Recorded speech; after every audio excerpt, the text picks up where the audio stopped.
Baik, kita mulai. Bismillahirrahmanirrahim. Assalamualaikum warahmatullahi wabarakatuh.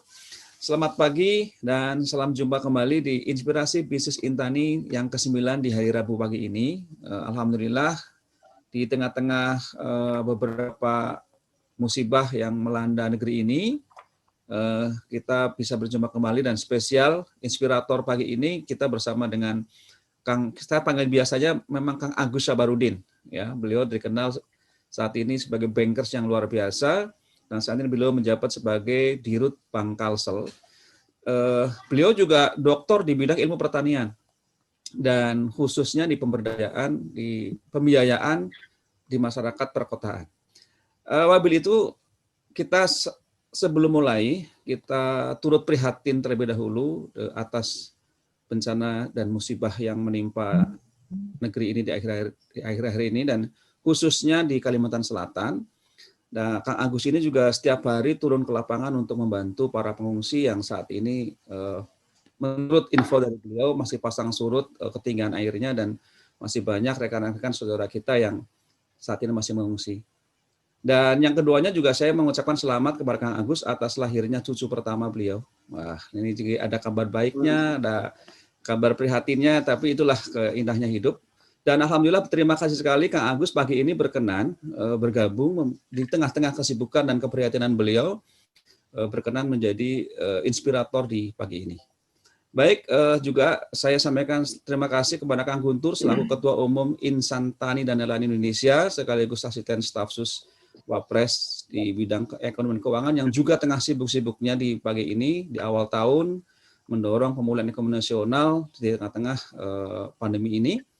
Dan saat ini beliau juga sedang ada di Serang karena sedang ada agenda bersama-sama di teman-teman di Banten, juga tengah mendorong tentang peluang usaha di bidang pertanian bagi masyarakat, bagi kaum milenial.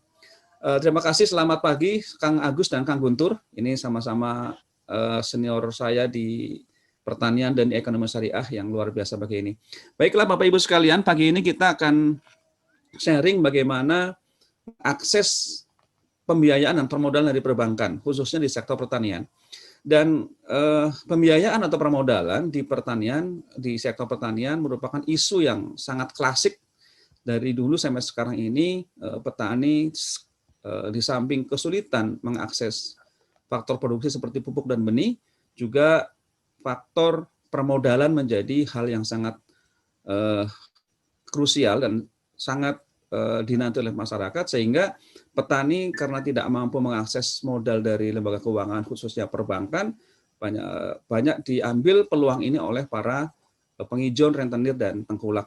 Nah, praktek-praktek ini yang kemudian sangat lekang dan masih berlaku dari dulu sampai saat ini di sektor pertanian. Dan pagi ini kita spesial khusus menghadirkan Kang Agus Sabarudin selaku beliau juga di samping bankers, Direktur Utama Bank Kalsel, juga memang keahlian dan pendidikan beliau doktornya di ilmu pertanian. Terima kasih Bapak Ibu sekalian. Pagi ini kita akan bahas komputer audio setting. Mute nih. Mohon maaf saya termute. Bagaimana mengakses permodalan di sektor pertanian, ya. Baik Bapak Ibu sekalian, sama-sama kita sapa dulu para partisipan pagi ini. Ada yang dari Aceh juga sudah hadir, ada dari Lombok, dari Banten, banyak sekali teman-teman yang sudah hadir dari seluruh Indonesia mewakili. Semoga kita semuanya diberikan kesehatan dan kesempatan untuk bisa berbuat untuk bangsa dan negara ini. Terima kasih. Sebagai pembuka seperti biasa kita akan berikan waktu kepada Kang Guntur Subagja selaku Ketua Umum Intani dan Asisten Staf Sus Bidang Keuangan dan Ekonomi Wakil Presiden Republik Indonesia. Kang Guntur, kami persilakan.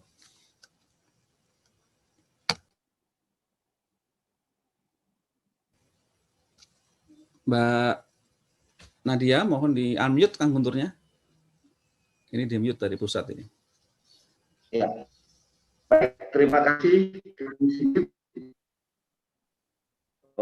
Selamat pagi, Assalamualaikum, Kang Agus Sabarudin, nih, Dirut Bank Kalsel. Beliau adalah salah satu pendiri Intani, masih sebagai bendahara umum beliau. Alhamdulillah dengan sejumlah kesibukannya beliau tetap konsen dan dapat meluangkan waktunya untuk bergabung dan hadir di acara Inspirasi Bisnis Intani. Pertama, saya selaku Ketua Umum Intani dan Layan dan keluarga besar Intani menyampaikan turut berduka cita dan prihatin atas musibah yang melanda sahabat-sahabat kita di berbagai wilayah, khususnya di Kalimantan Selatan, kemudian juga di Sulawesi Barat, ya, kemudian di Jawa juga Sumedang dan Semeru, kemudian Merapi juga sedang erupsi, dan kemarin kita dengar di Puncak juga sedang dilanda musibah banjir bandang. Kehadiran Mas Agus di sini, kita berharap memang Kang Agus ini bisa memberikan inspirasi bagaimana industri pertanian, perikanan, dan peternakan dapat menjadi lokomotif perekonomian nasional dan bisa menjadi core ekonomi. Di sisi lain juga bagaimana kita bisa menginspirasi anak-anak generasi muda untuk terjun ke sektor pertanian dalam arti luas, ya, termasuk nelayan dan peternakan di situ, dan menjadikan sektor ini sebagai pilihan profesi. Di satu sisi ini adalah sektor yang menjanjikan karena Indonesia kita paham betul iklimnya tropis, alamnya subur, gitu kan. Kalau generasi kus-plus dulu bilang kita naruh tongkat dan batu aja jadi tanaman, gitu kan. Ini luar biasa. Di sisi lain Indonesia punya pasar yang sangat besar. Dengan 260 juta penduduk, Indonesia adalah pasar yang besar, sehingga jangan sampai pasar ini justru dijadikan market oleh pihak lain. Seperti yang selama ini terjadi sebelum pandemi, impor-impor buah, impor-impor bahan pangan, ini kan memang diserbu dari luar, padahal Indonesia sebenarnya sanggup dan mampu memenuhi kebutuhan nasionalnya sendiri dan kelebihannya bisa ekspor. Nah, saat ini momentum pandemi bisa menjadi momen kebangkitan pertanian. Pertama adalah impor bahan pangan memang mengalami hambatan karena memang negara-negara eksportir seperti Thailand, India, Vietnam dan beberapa negara lain sedang concern untuk mengamankan cadangan pangan nasionalnya. Nah, di sisi lain impor buah-buahan juga sekarang sangat menurun. Jadi kalau sekarang kita cari buah jeruk mandarin sangat jarang, ya, dibandingkan sebelumnya. Ini momentum untuk membangkitkan komoditas lokal. Sekarang jeruk-jeruk dari Garut, dari daerah-daerah, dari Malang, dan dari beberapa daerah ini cukup bagus, gitu kan, pasar-pasar kita, dan harga hasil panen petani pun mengalami peningkatan signifikan. Misalnya contoh harga padi gabah sekarang, kalau harga pokok produksi di 4.200-an, sekarang realita di pasar harga gabah itu di petani sudah mencapai 5.000. Bulog menerima di angka 5.300. Ini kan sebenarnya harapan baru buat para petani, tapi bagaimana jalur distribusi yang panjang ini bisa dipangkas menjadi lebih efektif dan efisien sehingga petani mendapatkan kenaikan harga ini secara signifikan. Jadi bukan middleman-nya aja yang dapat, tetapi petani harus dapat. Nah, kendala lain adalah bagaimana di permodalan. Permodalan ini sering menjadi dijadikan alasan persoalan tidak bangkitnya pertanian nasional. Walaupun realitanya bukan hanya di faktor itu. Fasilitas pemerintah sudah banyak, ada KUR, ada juga pembiayaan macam-macam di situ yang bisa membantu petani, dan yang tersalur juga tidak sedikit, sampai 50 triliun ya per tani. Tapi realisasi ini mungkin perlu kita ukur sejauh mana bisa mendorong peningkatan produksi dan kesejahteraan petani. Kami mengapresiasi di rapat koordinasi lalu Pak Presiden mengingatkan betul, seperti misalnya pemerintah mensubsidi 30 triliun pupuk, sejauh mana efektivitas dan riset yang diperoleh. Riset dimaksud bukan keuntungan, ya, tapi apakah subsidi pupuk ini bisa meningkatkan produksi petani. Kedua, apakah subsidi pupuk tersebut bisa meningkatkan kesejahteraan petani. Ketiga, apakah subsidi pupuk tersebut bisa menjadikan petani kita lebih berdaya saing dibandingkan petani-petani lain yang tidak disubsidi. Karena asumsinya kan biayanya bisa lebih murah karena ada fasilitas subsidi dan lain-lain. Nah, ini yang memang menjadi PR kita. Nah, Kang Agus Sabarudin, kami kenal betul, beliau memang concern di sektor pertanian, doktornya pertanian, dan beliau juga concern di usaha kecil menengah. Jadi komitmen ini yang sebetulnya perlu dimiliki para pemimpin dan pemegang kebijakan termasuk di industri perbankan. Dan saat ini beliau mendapat amanah menjadi Direktur Utama Bank Kalsel berbasis di Kalimantan Selatan. Nah, tentu ini adalah kesempatan sangat berharga bagi kami, keluarga besar Intani, untuk mendapatkan sharing, gagasan-gagasan, inspirasi-inspirasi, khususnya bagaimana kita bisa mengembangkan pertanian dan juga mengakses permodalan. Baik itu modal-modal dari sumber perbankan atau modal-modal sumber lain. Misalnya kerjasama investor atau memang akses misalnya di instrumen keuangan seperti pasar modal atau institusi-institusi lainnya. Nah, yang perlu kita cermati adalah peran bank-bank BPD di daerah ini juga diharapkan menjadi motor penggerak sektor pertanian di daerah masing-masing, dan ini menjadi concern kita bersama karena yang terjadi saat ini memang produksi pangan misalnya ini kalau melihat pengalaman pandemi sebenarnya cukup. Cuma distribusi dan jalur logistiknya yang tidak merata. Jadi satu sisi ada kelangkaan pangan atau produk komoditas lainnya, di sisi lain ada yang surplus. Nah, dengan begini berarti ada opportunity, ada kesempatan-kesempatan lain di rantai pasok industri pertanian yang dapat juga mencetak lapangan kerja, dapat juga menjadi peluang bisnis yang dapat menjadikan penghasilan bagi masyarakat yang pada gilirannya meningkatkan daya beli dan pertumbuhan ekonomi nasional. Saya mungkin hanya memberikan pengantar, Kang Agus. Nanti kami berharap inspirasi yang banyak kita dapatkan dari Kang Agus Sabarudin. Dan saya sengaja monitor ini dari kampungnya Kang Agus nih di Banten, di Serang. Kebetulan hari ini saya ada agenda satu nanti dengan kabar Banten kita bicara tentang pertanian untuk kalangan milenial, terutama mencetak lapangan kerja. Kedua, jam 2 kami ada agenda juga dengan Bank Indonesia untuk silaturahmi dan berdiskusi beberapa program yang sifatnya untuk mendukung sektor pertanian dan juga meningkatkan daya beli masyarakat Banten. Nanti insya Allah jam 2 kita akan silaturahmi ke kantor Bank Indonesia Banten. Mungkin itu pengantar dari saya. Terima kasih banyak Kang Agus Sabarudin. Di tengah kesibukannya beliau, saya masih melihat update statusnya masih turun di tengah banjir, membantu para korban banjir, dan insya Allah insan tani dan nelayan melalui Intani atau melalui lembaga-lembaga zakat lainnya atau lembaga-lembaga yang mengatur bantuan kepedulian banjir dapat berkontribusi untuk membantu sahabat-sahabat kita di Kalimantan Selatan dan beberapa daerah lainnya. Itu mungkin Kang Sigit pengantar dari saya. Kita nanti dengarkan sama-sama inspirasi-inspirasi dari Mas Agus, seorang CEO muda ini yang juga menjadi inspirator bagi banyak orang. Dan juga selamat tadi atas kelahiran cucunya. Orang nggak menduga bahwa ini adalah kakek Agus di depan kita. Ini masih abang gitu, masih sangat muda gitu. Itu. Terima kasih. Wabillahi taufiq wal hidayah. Wassalamualaikum warahmatullahi wabarakatuh. Waalaikumsalam warahmatullahi wabarakatuh. Terima kasih Kang Guntur, Kang Pak Ketum, ya, luar biasa inspirasi. Selamat bertugas, agenda yang sangat padat di pagi ini di Banten ya.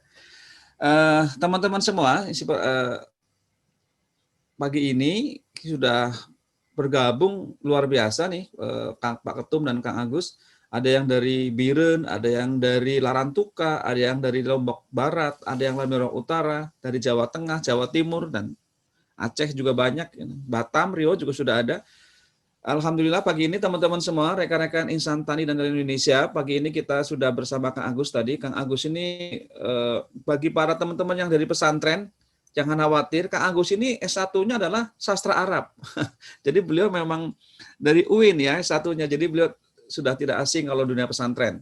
Dari pertanian, apalagi beliau memang doktornya di ilmu pertanian, kemudian di permodalan, di pembiayaan juga sekarang beliau memang sudah dari awal sudah berkecimpung di perbankan sehingga sangat ahli di bidangnya dan sangat menguasai bidang ini. Baik, tidak memperpanjang pengantar, tapi sebelumnya saya mengajak kepada rekan-rekan partisipan Forum Inspirasi Bisnis, ayo kita sama-sama bersama-sama untuk berbagi dan membantu saudara kita yang sedang mengalami musibah, khususnya yang di Kalimantan Selatan, nanti bisa bergabung dan bisa berkontribusi donasinya melalui UPZ Bank Kalsel yang saat ini Kang Agus Sabarudin terus mengawal setiap hari untuk membantu para pengungsi di Kalimantan Selatan. Nanti saya minta Kang Agus atau stafnya untuk share di kolom chat rekening yang bisa ditampilkan sehingga kita semuanya sama-sama ayo kita berkontribusi untuk membantu meringankan beban yang sedang dialami oleh saudara kita di Kalimantan Selatan dan wilayah lain. Di grup Intani nanti kita akan share rekening Yes Foundation untuk bisa berkontribusi juga untuk membantu meringankan beban saudara kita di wilayah yang lain.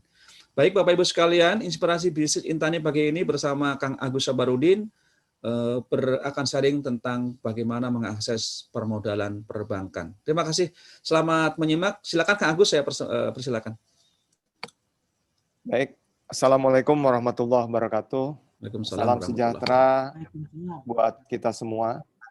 Alhamdulillah, puji syukur kita panjatkan kehadirat Allah Subhanahu wa taala bahwa pada pagi hari ini kita masih bisa berjumpa di Forum Intani ya, bisnis inspirasi bisnisnya Intani. Saya ucapkan terima kasih banyak kepada Intani yang menyediakan fasilitas untuk bersilaturahim ini dan sekaligus memberikan inspirasi bisnis bagi kita semua. Dan tentunya ini adalah dalam rangka kita berlomba-lomba dalam kebaikan untuk membangun Indonesia kita tercinta ini melalui pertanian yang merupakan salah satu potensi yang masih harus terus dikembangkan di Indonesia. Terima kasih kepada Bapak Ketua Umum Intani yang berkenan untuk hadir dan membuka acara ini.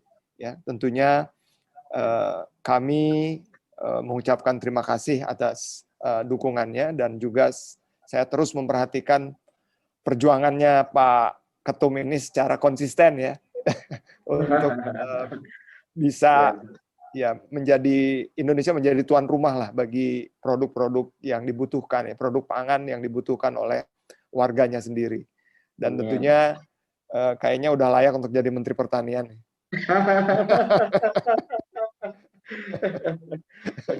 Tinggal tunggu waktu aja kayaknya. Ya. Tentunya juga saya menyampaikan empati kepada semua pihak ya yang dalam hal ini telah mengalami musibah ya, musibah baik itu di Kalimantan Selatan tentunya saat ini kan sedang tertimpa bencana ini banjir dan kemudian di Mamuju dan Majene bahkan di Sumedang juga di daerah Puncak Jawa Barat juga dan Merapi juga sudah mulai ya erupsi. Jadi semoga ini adalah pengingat buat kita semua untuk lebih menjaga alam kita dengan baik dan kemudian juga lebih dekat lagi kepada Sang Maha Pencipta ya untuk melakukan sebanyak-banyaknya kebaikan buat kemanusiaan dan ya alam sekitar kita. Baik, tema kali ini yang diberikan oleh panitia adalah tentang akses permodalan perbankan. Ya, waktunya berapa menit nih, Pak Sigit? Paparan pertama 30 menit, nanti kita diskusi lanjut sampai jam 11. Oke, ya. Kalau gitu mau pakai slide-nya sudah ada di panitia ya. Saya mungkin secara singkat akan menyampaikan apa sih sebetulnya yang diperlukan oleh kita semua ya dalam mengakses permodalan. Mungkin yang ini dulu, yang akses permodalan baru nanti ke slide yang ini. Jangan yang ini dulu. Yang satu presentasi lagi ya. Nanti baru ke yang itu. sebagai salah satu solusi kita untuk mencoba mengembangkan ini.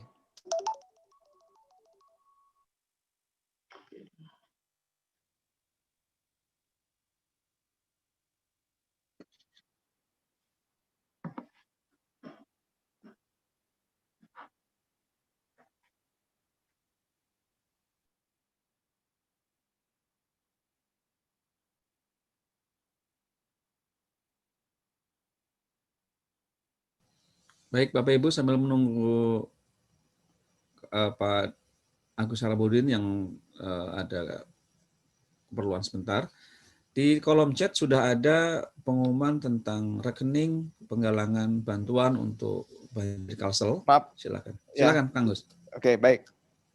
Bapak Ibu sekalian dari Sabang sampai Merauke nih kayaknya nih ya, yang sudah hadir di forum ini. Banyak sekali yang bertanya tentang akses permodalan perbankan. Next slide, please. Jadi, saya coba secara cepat, ya, dalam 30 menit yang dikasih waktu ini, apa sih sebetulnya yang dinamakan usaha yang visible? Kemudian bagaimana sih usaha yang dianggap bankable? Kemudian prosedur pemberian kredit. Nah, mungkin saya akan cepat di sini, nanti baru kita ngomong tentang ekosistem keuangan daerah. Ya. Jadi Bapak Ibu sekalian, rekan-rekan sekalian, ya, next slide please. 3 hal ini paling sering untuk dibicarakan dan juga ada istilah visible, ya. Apa sih visible itu, gitu kan? Nah, jadi visible ini adalah gimana caranya supaya usaha ini dianggap visible oleh lembaga keuangan, keuangannya ketinggalan tuh ya, atau pemberi modal. Jadi intinya kalau kita mau diberikan modal oleh si pemberi modal, dalam hal ini lembaga keuangan, ya, itu kita harus bisa memastikan bahwa usaha kita ini layak atau tidak, gitu kan? Nah, tentunya kita harus punya kemampuan untuk memberikan analisa yang cermat, sistematis, gitu kan? Dan kemudian juga bagaimana kita juga harus menjaga faktor-faktornya yang mempengaruhi kemungkinan berhasilnya dari usaha yang akan dilakukan untuk mendapatkan modal ini. Nah, ini secara prinsip seperti itu sebetulnya visible. Next slide. Saya cepat aja. Jadi ada paling tidak 4 aspek nih kalau dikatakan visible itu, ya. Ada dari sisi aspek manajemennya, ada dari sisi aspek bisnisnya, ada dari sisi aspek jaminan, kemudian aspek kinerja keuangannya. Nah, paling tidak hal ini. Next slide. Langsung next slide. Nah, jadi aspek manajemen apa sih gitu.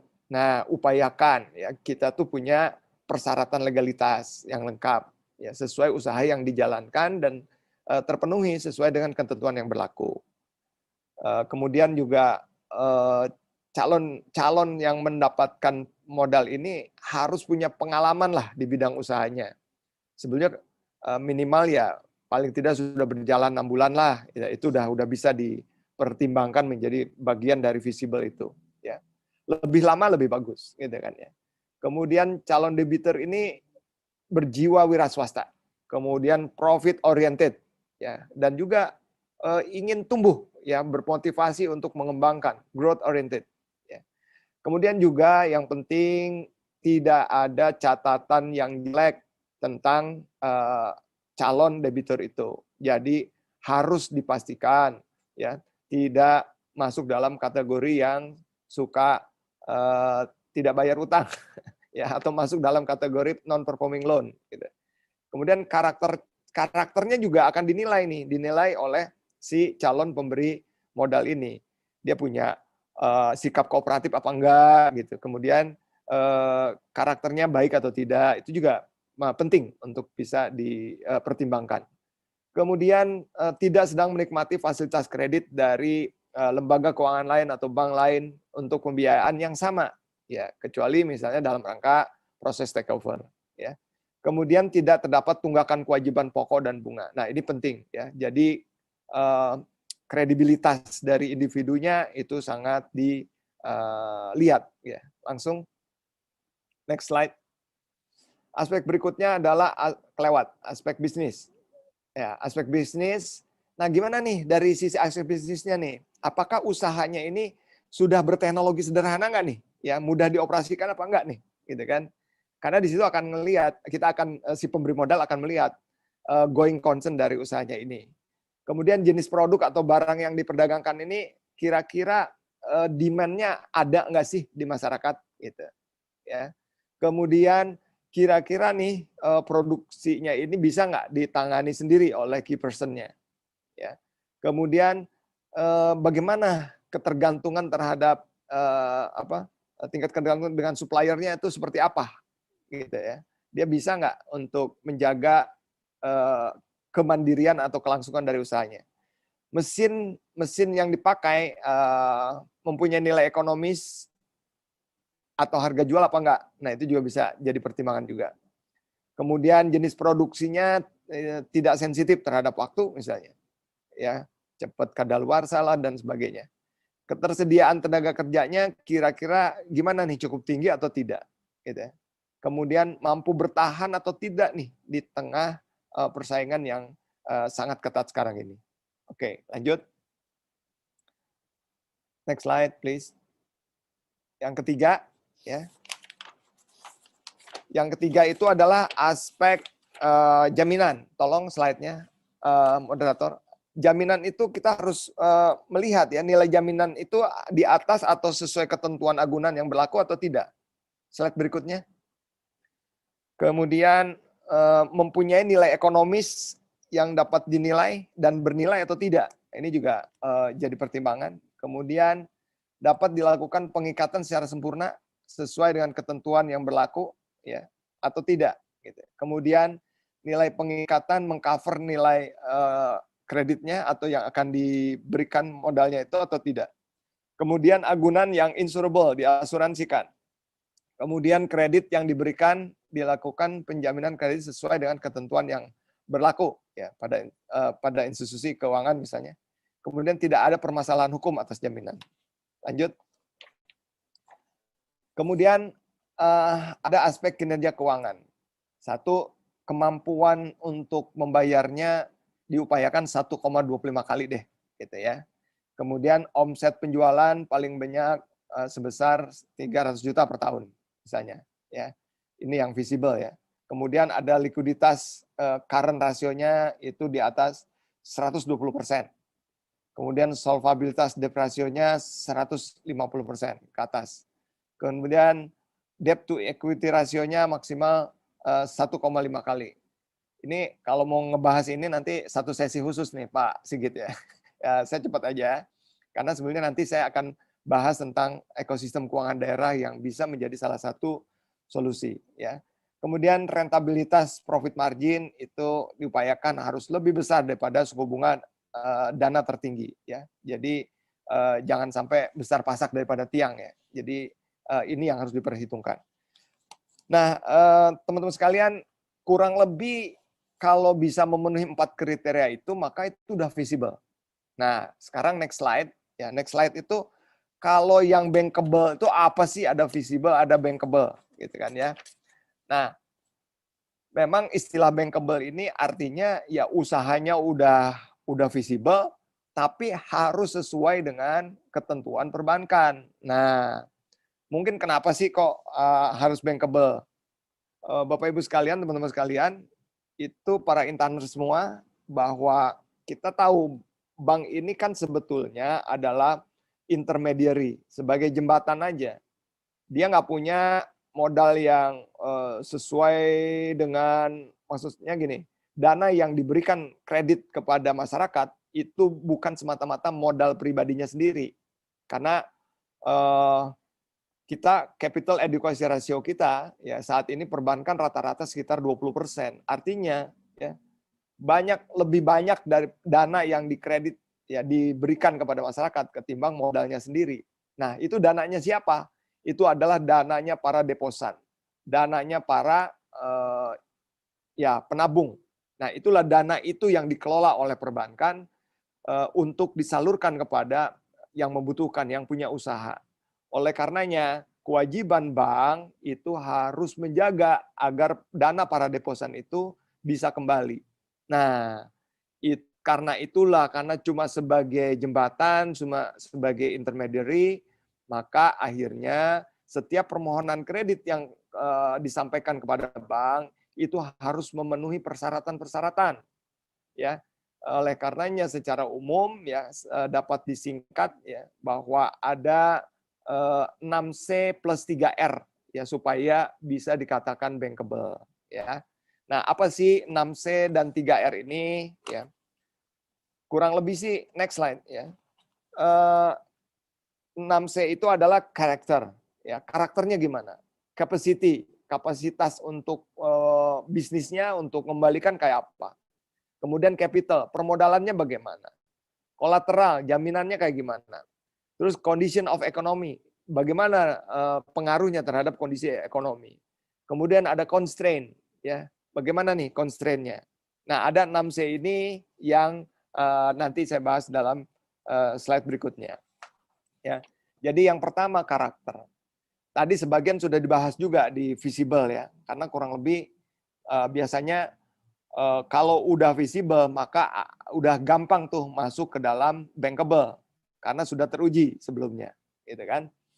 Nah, jadi watak atau sifat debitur ini punya ini nggak sih amanah, gitu kan, punya sikap jujur nggak dalam mengelola bisnisnya. Jadi integritas dan kemudian itikat baik dari si debitur itu terhadap kewajiban yang harus dipenuhi itu menjadi satu prasyarat mutlak. Oke, lanjut. Yang kedua adalah capacity, adalah kemampuan nasabah dalam menjalankan usahanya ya, guna memperoleh laba yang diharapkan. Jadi kegunaannya untuk mengukur sampai sejauh mana nasabah mampu melunasi hutang-hutangnya secara tepat waktu dari kegiatan usahanya. Buat bank ya, itu bagaimana si debitur itu sukses, itu akan membuat bank sukses. Jadi bank itu mau memberikan kredit kalau diperhitungkan dia bisa memenuhinya dan usahanya terus berkembang. Gitu. Lanjut. Yang C ketiga adalah capital. Bagaimana dilihat dari kemampuan si calon debitur itu untuk menyediakan modal sendiri, self financing sampai jumlah tertentu itu harus diperhitungkan. Ya, ada perhitungannya. Oke, lanjut. Yang keempat adalah kolateral. Nah, bagaimana, ada nggak sih barang-barang yang diserahkan nasabah sebagai agunan, sebagai wujud dari keseriusan dia untuk mencicil atau mengembalikan dana para deposan yang ada di bank, gitu kan? Nah, jaminannya itu ada jaminan kemudahan berupa jaminan utama dan tambahan. Kemudian juga ada jaminan bisa juga dari pihak ketiga. Ya. Oke, lanjut. Kemudian condition of economy. Jadi kondisi ekonomi dan budaya yang mempengaruhi keadaan bisnisnya kayak apa gitu pada satu titik tertentu. Kira-kira bisa membantu mempengaruhi kelancaran usahanya atau tidak. Nah, ini kondisi ekonomi. Kemudian ada constraint ya.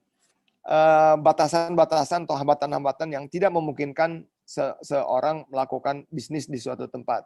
Nah, ada nggak sih constraint-constraint-nya yang membuat bisnis ini menjadi tidak bisa dikembangkan di daerah tertentu, gitu kan ya?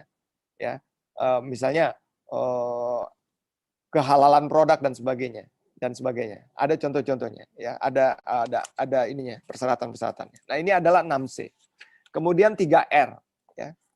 3R ini adalah merupakan penting yang juga harus diperhatikan ya dalam kita mau mengakses modal perbankan ya. Yang pertama ada return. Ya, return ini adalah bagaimana penilaian yang objektif terkait dengan penghasilan. Apakah usaha yang dibiayai ini ya dari dana kredit tersebut benar-benar merupakan suatu usaha yang dapat memberikan hasil ya didasarkan pengalaman, kemampuan, kemudian juga pemasarannya ya dan aspek-aspek lainnya. Yaitu return-nya. Kemudian dari sisi repayment capacity, bagaimana penilaian kesanggupan untuk membayar kembali.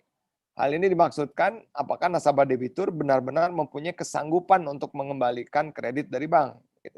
Dalam hal ini dapat dilihat dari segi aliran kasnya bagaimana, keuntungan yang akan diperoleh berapa, serta juga memperhatikan watak dari calon debitur tersebut. Kemudian risk bearing ability, ya penilaian kemampuan dari si calon nasabah debitur untuk menanggulangi risiko yang mungkin timbul jika terjadi kredit macet. Nah, ini juga penting.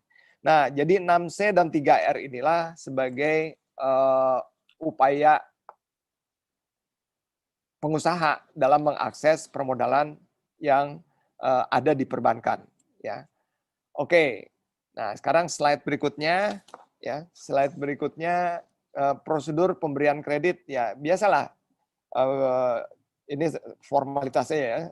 Artinya yang sudah berjalan selama ini, ya debitur mengajukan permohonan, kemudian melengkapi persyaratan administrasi, kemudian juga nanti sesuai dengan jenis kreditnya, kemudian menyerahkan kopi bukti agunan, jaminan segala macam, ya, menyerahkan kopi perizinan dan legalitas usaha, dokumen pendukung lainnya. Kemudian baru dikelola atau dianalisa oleh para petugas perbankan. Lanjut. Ini dari sisi nasabah. Oh ya, terus kemudian tahap pengenalan juga ini dari sisi perbankan ya, dari sisi perbankan. Tadi dari sisi nasabah, sekarang dari sisi perbankan. Jadi si bank ini juga kan mau ngecek nih, ada dipastikan nih betul nggak sih usahanya, gitu kan? Jadi ada visit ya, kemudian juga permohonan kreditnya itu juga dianalisa ya dengan syarat-syarat ketentuannya. Kemudian ya tadi analisa kreditnya dilakukan, kemudian setelah dianalisa baru kemudian bisa mendapatkan persetujuan kreditnya. Oke, next.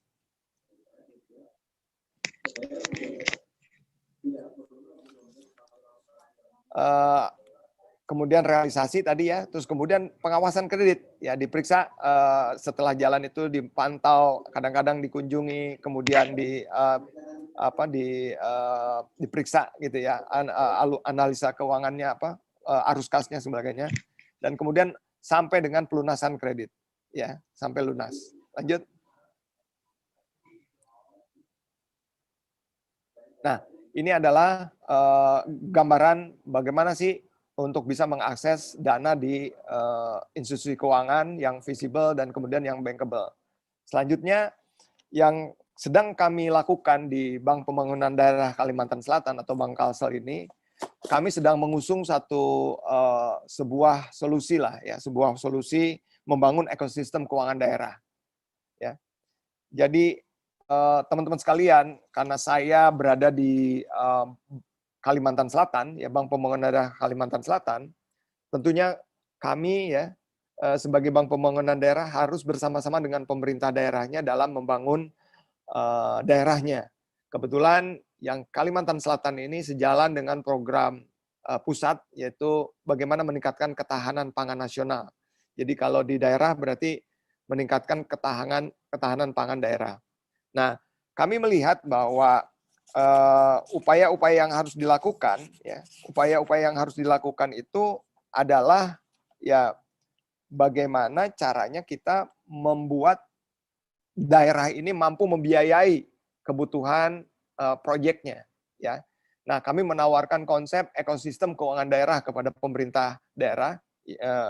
Next slide, ya. Jadi ini adalah definisi keuangan daerah dan ekosistemnya. Jadi kalau kita perhatikan nih ada dasar hukumnya, ya, PP nomor 12 tahun 2019. Waktu udah habis belum nih, Pak Sigit? Berapa menit lagi? Lanjut Pak. Oke, ya. Nah, jadi di dalam PP nomor 12 tahun 2019 itu tentang pengelolaan keuangan daerah bahwa pemerintah daerah itu mengelola segala kekayaan yang berhubungan dengan hak dan kewajiban daerah tersebut, gitu ya. Nah, intinya gitu, semua hak dan kewajiban daerah dalam rangka penyelenggaraan pemerintahan daerah yang dapat dinilai dengan uang termasuk di dalamnya segala bentuk kekayaan yang berhubungan dengan hak dan kewajiban daerah tersebut. Jadi dasar ini bisa menjadikan pemerintah daerah untuk melakukan pengelolaan keuangannya dengan bagus. Kemudian ekosistem keuangan daerah yang kami maksudkan di sini adalah jadi satu kesatuan pihak-pihak yang saling bersinergi, berjalin, berkelindan yang yang dibangun dalam rangka menunjang pengelolaan keuangan daerah supaya lebih efektif dan efisien serta mendatangkan manfaat sebesar-besarnya bagi daerah. Nah, jadi Bapak Ibu sekalian, konsep yang kami usung di Kalimantan Selatan ini, Bank Kalimantan Selatan ini adalah ekosistem keuangan daerah, jadi merupakan perwujudan peran bank daerah dalam mendukung daerah dalam pengelolaan keuangan daerah yang lebih efektif, efisien, dan transparan. Next slide. Nah, ini gambarannya, ya, gambarannya. Jadi dalam ekosistem keuangan daerah ini melibatkan semua pihak nih yang terlibat dalam keuangan daerah, seperti pemerintah daerah sebagai pemegang kekuasaan pengelolaan keuangan daerah, kemudian ada perangkat daerah sebagai pengguna anggaran, kemudian ketiga adalah perusahaan daerah dan BLUD ya sebagai pengguna anggaran, kemudian keempat pihak ketiga sebagai penerima pekerjaan dari pemerintah daerah. Dan yang kelima adalah lembaga keuangan daerah sebagai pengelola ekosistem keuangan daerah. Nah, ini para pihak ini harus bisa saling bersinergi sedemikian rupa supaya mengoptimalkan perputaran dana yang ada di daerah. Next slide.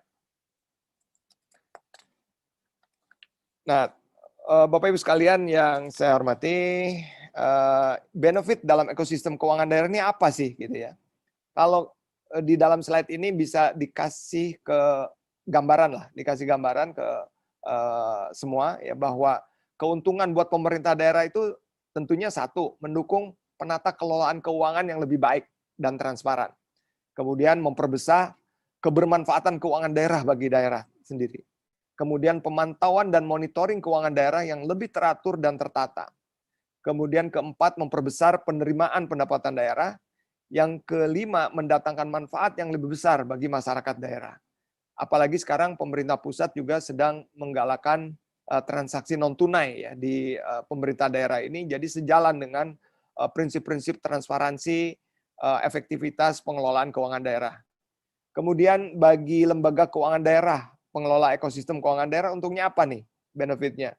Ya pertama tentunya memperbesar potensi bisnis. Jadi jangan cuma nonton aja gitu ya pengelola keuangan daerah itu, tapi yang dari pusat malah terus memanfaatkan atau mendapatkan benefit dari potensi bisnis yang ada di daerahnya. Kemudian kedua, memperluas pasar melalui hubungan kemitraan. Nah, bagaimana akhirnya lembaga keuangan daerah ini bisa meningkatkan hubungan kemitraannya ya dengan perusahaan-perusahaan yang ada di daerah tersebut yang mengambil bisnisnya dari daerah tersebut. Kemudian meningkatkan pendapatan yang mendorong penerimaan daerah. Tentunya dengan terjalinnya kerjasama ini akan meningkat juga penerimaan daerahnya. Kemudian memperbesar rasa kepemilikan kepada lembaga jasa keuangan daerah. Nah, bagi pihak ketiga lainnya yang terlibat, tentunya dengan ada ekosistem ini, itu ada kepastian. Ya, karena transparansi tadi, jadi pelaksanaan pekerjaannya dia ada jelas gitu, kemudian penerimaan pendapatannya yang lebih teratur, tepat waktu dan tepat kuantitas. Kemudian yang kedua juga adanya peningkatan efisiensi dalam pelaksanaan dan pengelolaan bisnis karena sudah ketahuan transparansi dan efektif gitu kan. Kemudian memperbesar pasar dari bisnis yang dijalankan. Nah, ini dari pihak ketiga lainnya. Next. Slide berikutnya itu bisa kami menggambarkan bagaimana siklus dalam ekosistem keuangan daerah. Jadi bisa dilihat di dalam chart yang ada di slide ini bahwa pemerintah daerah itu menjalankan fungsinya menunjuk project owner ya sebagai pelaksana pekerjaan sesuai dengan APBD. Itu kan ada project owner kan? Ya, project owner ya. Kemudian bank daerah bertindak sebagai pengelola keuangan dari proyek pekerjaan yang dilakukan ya jika dana daerah belum tersedia. Kemudian bank daerah juga dapat bertindak sebagai yang memberikan pembiayaannya bagi si project owner ya. Kemudian yang ketiga, bank kemudian mendistribusikan keuangan tersebut kepada pihak-pihak ketiga lainnya sebagai pendukung pelaksanaan proyek untuk kontraktor, konsultan, supplier dan lain-lain. Kemudian juga hasil aktivitas ini akan memberikan kebermanfaatan ekonomi yang akhirnya kembali sebagai penerimaan asli daerah ya, baik dari penerimaan pajak hingga penerimaan dividen. Kemudian siklus ini dapat diterapkan ke dalam berbagai jenis bidang seperti pertanian, perikanan, infrastruktur, dan lain-lain. Oke, next slide. Nah, bagaimana ekosistem keuangan daerah ini kami aplikasikan dalam ketahanan pangan, dalam program ketahanan pangan. Jadi, Bapak Ibu sekalian, next slide. Ketahanan pangan seperti yang sudah kita ketahui bahwa adalah kondisi terpenuhinya pangan bagi setiap masyarakat yang tercermin dari tersedianya pangan yang cukup, baik jumlah maupun mutunya, aman, merata, dan terjangkau. Ini Undang-Undang Nomor 7 Tahun 1996 tentang pangan. Nah, kami Bank Kalsel berkomitmen nih dalam upaya mendukung pemerintah daerah dalam pemberdayaan petani dan mendukung ketahanan pangan di Kalimantan Selatan.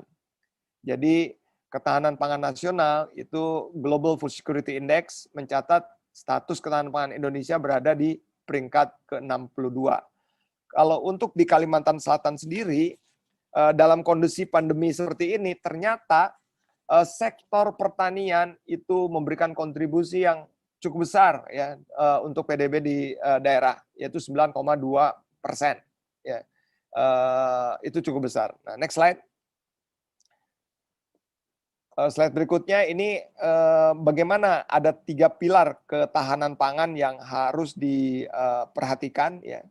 Bagaimana sebetulnya ketersediaan ya, availability-nya, kemudian juga bagaimana stabilitasnya ya, stability-nya, kemudian yang penting adalah keterjangkauan, accessibility secara fisik ekonominya ya. Ini penting. Kemudian juga dalam ketahanan pangan ini juga kan ada pihak yang perlu partisipasi aktif. Jangan lewat dulu slide yang tadi. Jadi ada masyarakat tentunya, ada legislatif, ya, ada NGO juga terlibat di sana. Bagaimana pemerintah, akademisi, ya, dan lembaga pengkajian itu juga berperan. Lalu pelaku usaha dan media. Nah, diharapkan dengan partisipasi aktif itu maka akan mendorong ketahanan pangan daerah. Pelaku usaha dapat meningkatkan kapasitas produksinya, perbaikan kapasitas keuangan dan permodalan. Dan kami Bank Kalsel turut berpartisipasi aktif dalam mewujudkan ketahanan pangan daerah melalui keterlibatan dalam pembiayaan pelaku usaha pangan. Oke, next slide. Secara umum sebetulnya ini adalah potret yang tadi secara garis besar sebetulnya sudah disampaikan juga oleh Bapak Ketua Umum Intani, bahwa kita ini punya daerah yang potensial untuk pengembangan pertanian, gitu ya. Kalau kita lihat masalah utamanya, ya, banyaknya lahan yang alih fungsi, kemudian kurang layaknya kehidupan petani, ya, kurangnya keberpihakan kepada petani, tidak ada model bisnis yang tepat bagi penguatan pertanian, ya. Lalu kalau kita lihat konsep dari ketahanan pangan ini, ya, pertumbuhan pangan bagaikan deret hitung dan pertumbuhan penduduk bagai deret ukur, konsep Malthus. Kemudian bangsa Indonesia dengan pertumbuhan penduduk positif apabila tidak disertai dengan kenaikan produksi pangan, maka akan berpeluang menghadapi persoalan pemenuhan kebutuhan pangan penduduknya di masa mendatang. Apalagi tadi Pak Ketum cerita bahwa impor kita juga terhambat karena daerah atau negara yang biasa mengekspor untuk mempertahankan kecukupan pangan di negaranya sendiri. Oleh karenanya pencegahannya gimana nih mengatasi masalah ini dengan literasi finansial petani. Untuk apa? 1, mengoptimalkan dan mengembangkan wilayah sentra pangan. 2, pemberian insentif kepada petani. 3, memastikan pembelian atas hasil panen dengan harga yang wajar. Ya, tadi juga Pak Ketum sudah menggambarkan bagaimana harga gabah di petani dan kemudian yang di pasar itu jauh sekali, ya, beda. Kemudian menghindari pengalih fungsian lahan pertanian.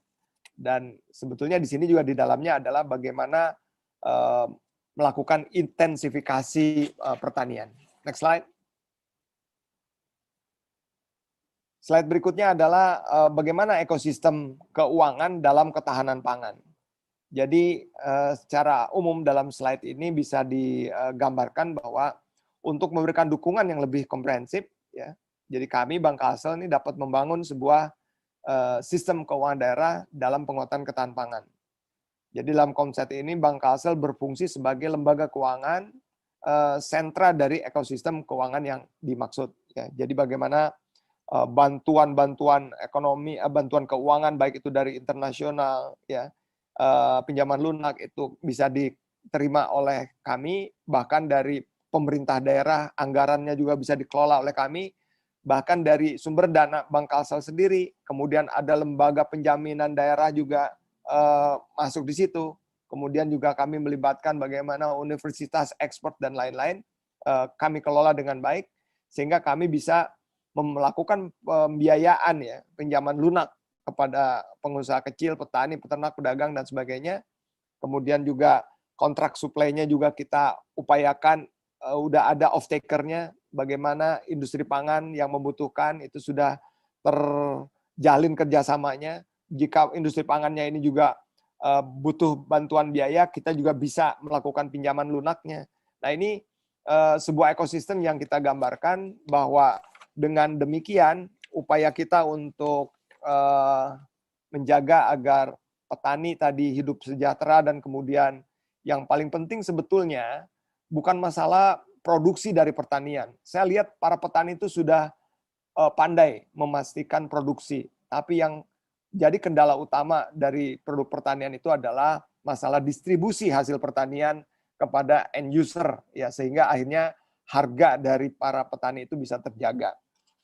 Next slide, ini sebuah gambaran saja, ya, sebuah gambaran saja bagaimana program ketahanan pangan 2021 diarahkan peningkatan produksi pangan serta dukungan pemulihan ekonomi, ya.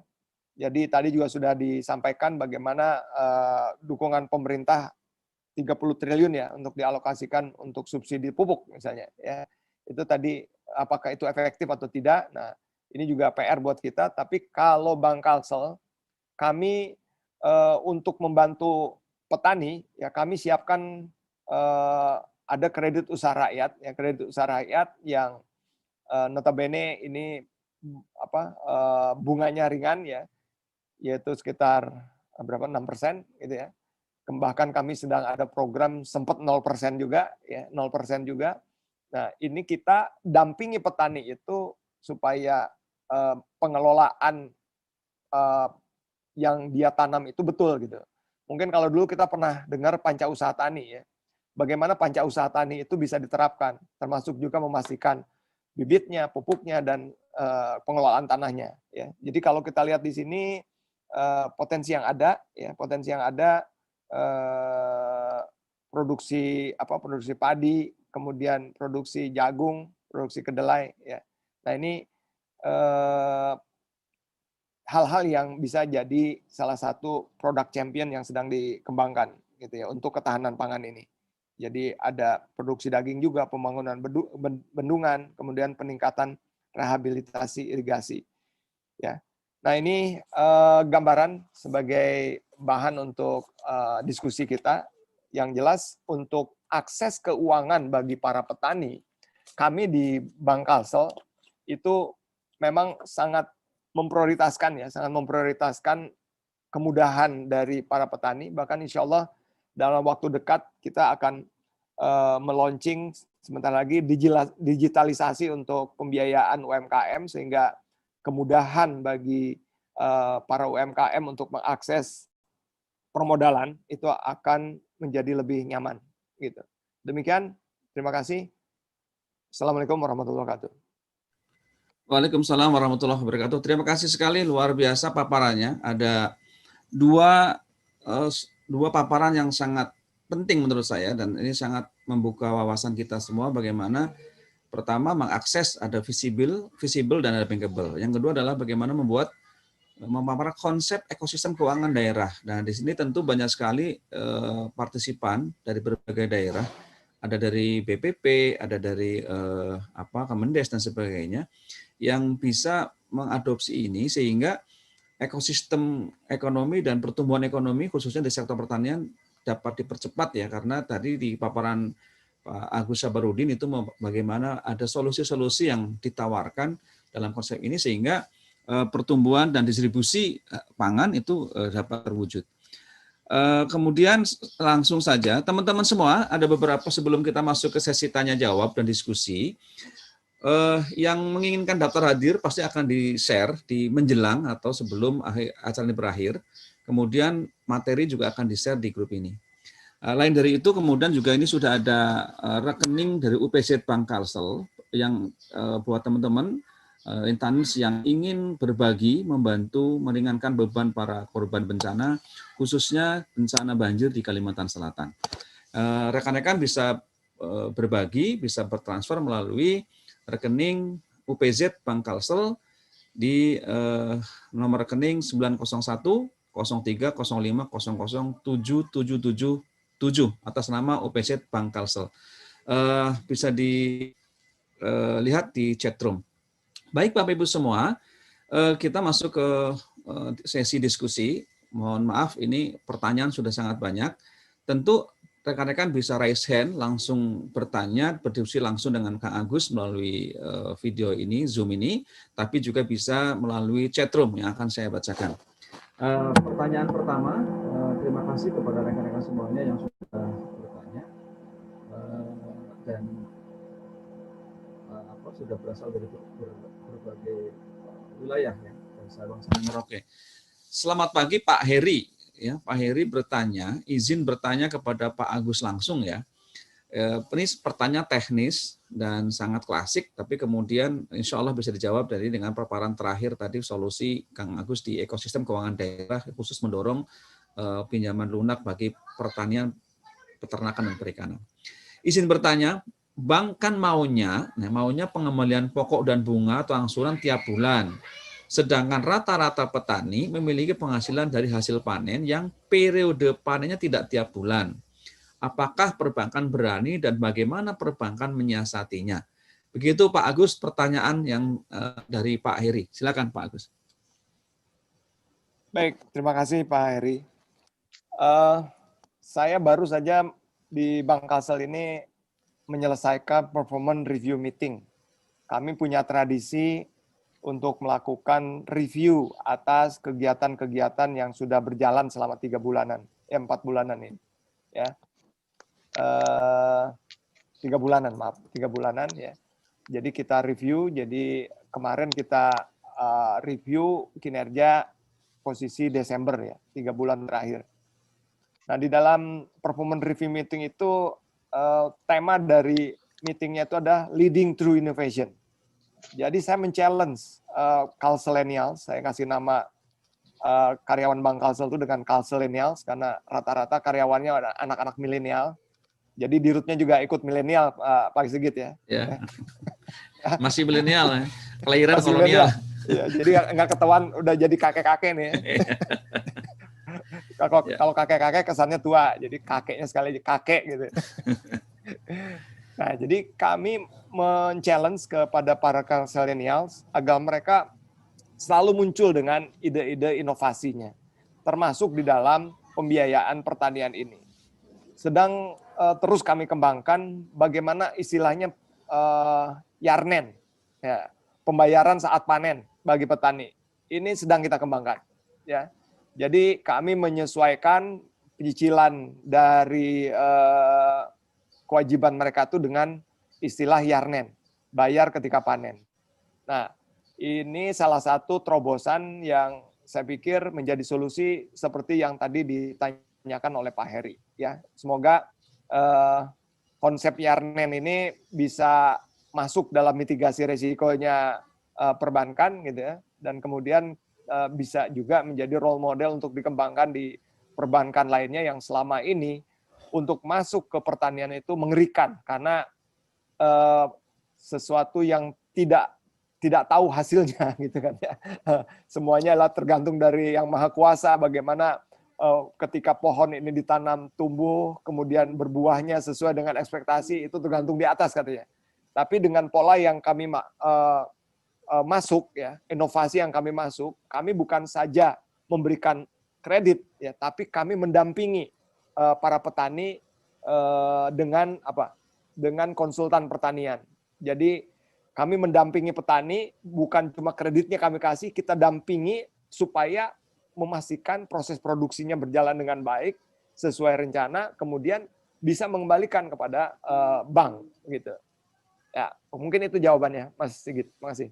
Baik, terima kasih. Mudah-mudahan menjawab ya Pak Heri ya. Jadi Bank Kalsel sudah ada solusi Yarnen, bayar setelah panen, tapi juga ada mitigasi risiko, salah satunya dengan melakukan pendampingan oleh konsultan pertanian Bank Kalsel. Luar biasa, ini Bank Kalsel sudah punya terobosan yang sangat solutif bagi petani.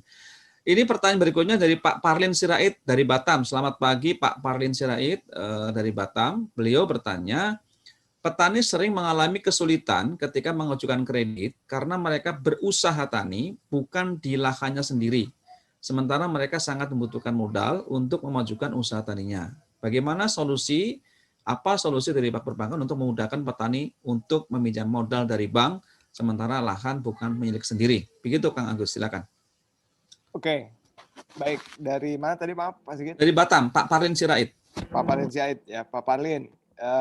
Ini juga kami challenge juga nih Kalselenials ya, karyawan Bank Kalsel. Fakta yang di lapangan seperti itu adanya. Akhirnya salah satu solusi yang ditawarkan oleh kawan-kawan Kalselenials itu bagaimana para petani yang tidak punya lahan ini, ya maksudnya lahan orang, ya tapi bisa terus memproduksi hasil pertaniannya dan kemudian dapat bantuan dana, ya mau nggak mau salah satu solusinya adalah membuat kelompok tani. Bagaimana nanti kelompok tani itu bersama-sama punya komitmen yang sama untuk saling membantu ya agar anggotanya nanti yang ada di kelompok tani itu bisa memastikan dan meyakinkan pihak perbankan bisa mencicil kewajibannya. Oke, mungkin itu. Baik, ya terima kasih. Jadi melalui kelompok tani sehingga kelompok tani bisa memberi dalam tanda kutip ya memberi penjaminan bahwa anggota tersebut merupakan usaha tani yang layak untuk mendapatkan. Ini juga sedang dikembangkan Pak Agus. Itu ketika yang kita kembangkan adalah dengan menggunakan konsep wakaf produktif. Artinya bahwa kita melalui wakaf tanah ya, sawah tanah itu kemudian para buruh tani diajak kerjasama bersama Nazir mengelola membudidayakan tanah sawah wakaf sehingga dari mereka yang penggarap kemudian menjadi peburuh kemudian menjadi penggarap yang bisa berbagi hasil dengan para Nazir. Ini juga kelihatannya bisa dikembangkan di situ, sementara tanahnya adalah tanah umat yang dikelola sama Nazir. Baik, berikutnya dari... Boleh bertanya, Pak? Iya, sebentar. Pak Parlin ya. Pak Parlin ini ya. Silakan Pak Parlin. Di-unmute dulu Pak Parlin. Pak Parlin masih di-unmute? Oh, ya. Dibuka dulu mic-nya, Pak Parlin. Sudah. Ya, silakan Pak Parlin. Tadi Pak Agus sudah menjelaskan bahwa petani itu harus membentuk kelompok. Di Batam sudah banyak kelompok tani, Pak. Apakah memang lewat kelompok tani, petani tersebut akan mengajukan kreditnya ke bank atau pinjaman ke bank? Karena kan permasalahan di Batam itu, Pak, terus terang, Batam adalah petani berusaha di lahannya, kalau mau dibilang ilegal. Karena sampai sekarang pun apa yang disampaikan pemerintah yang lewat sertifikat yang untuk kawasan hutan lindung juga belum terrealisasi. Jadi itu yang menjadi kendala di Batam. Ketika petani akan mengakses ke bank, pihak bank banyak meminta syarat, salah satunya agunan. Ya, agunan itu berarti ada sertifikat tanah.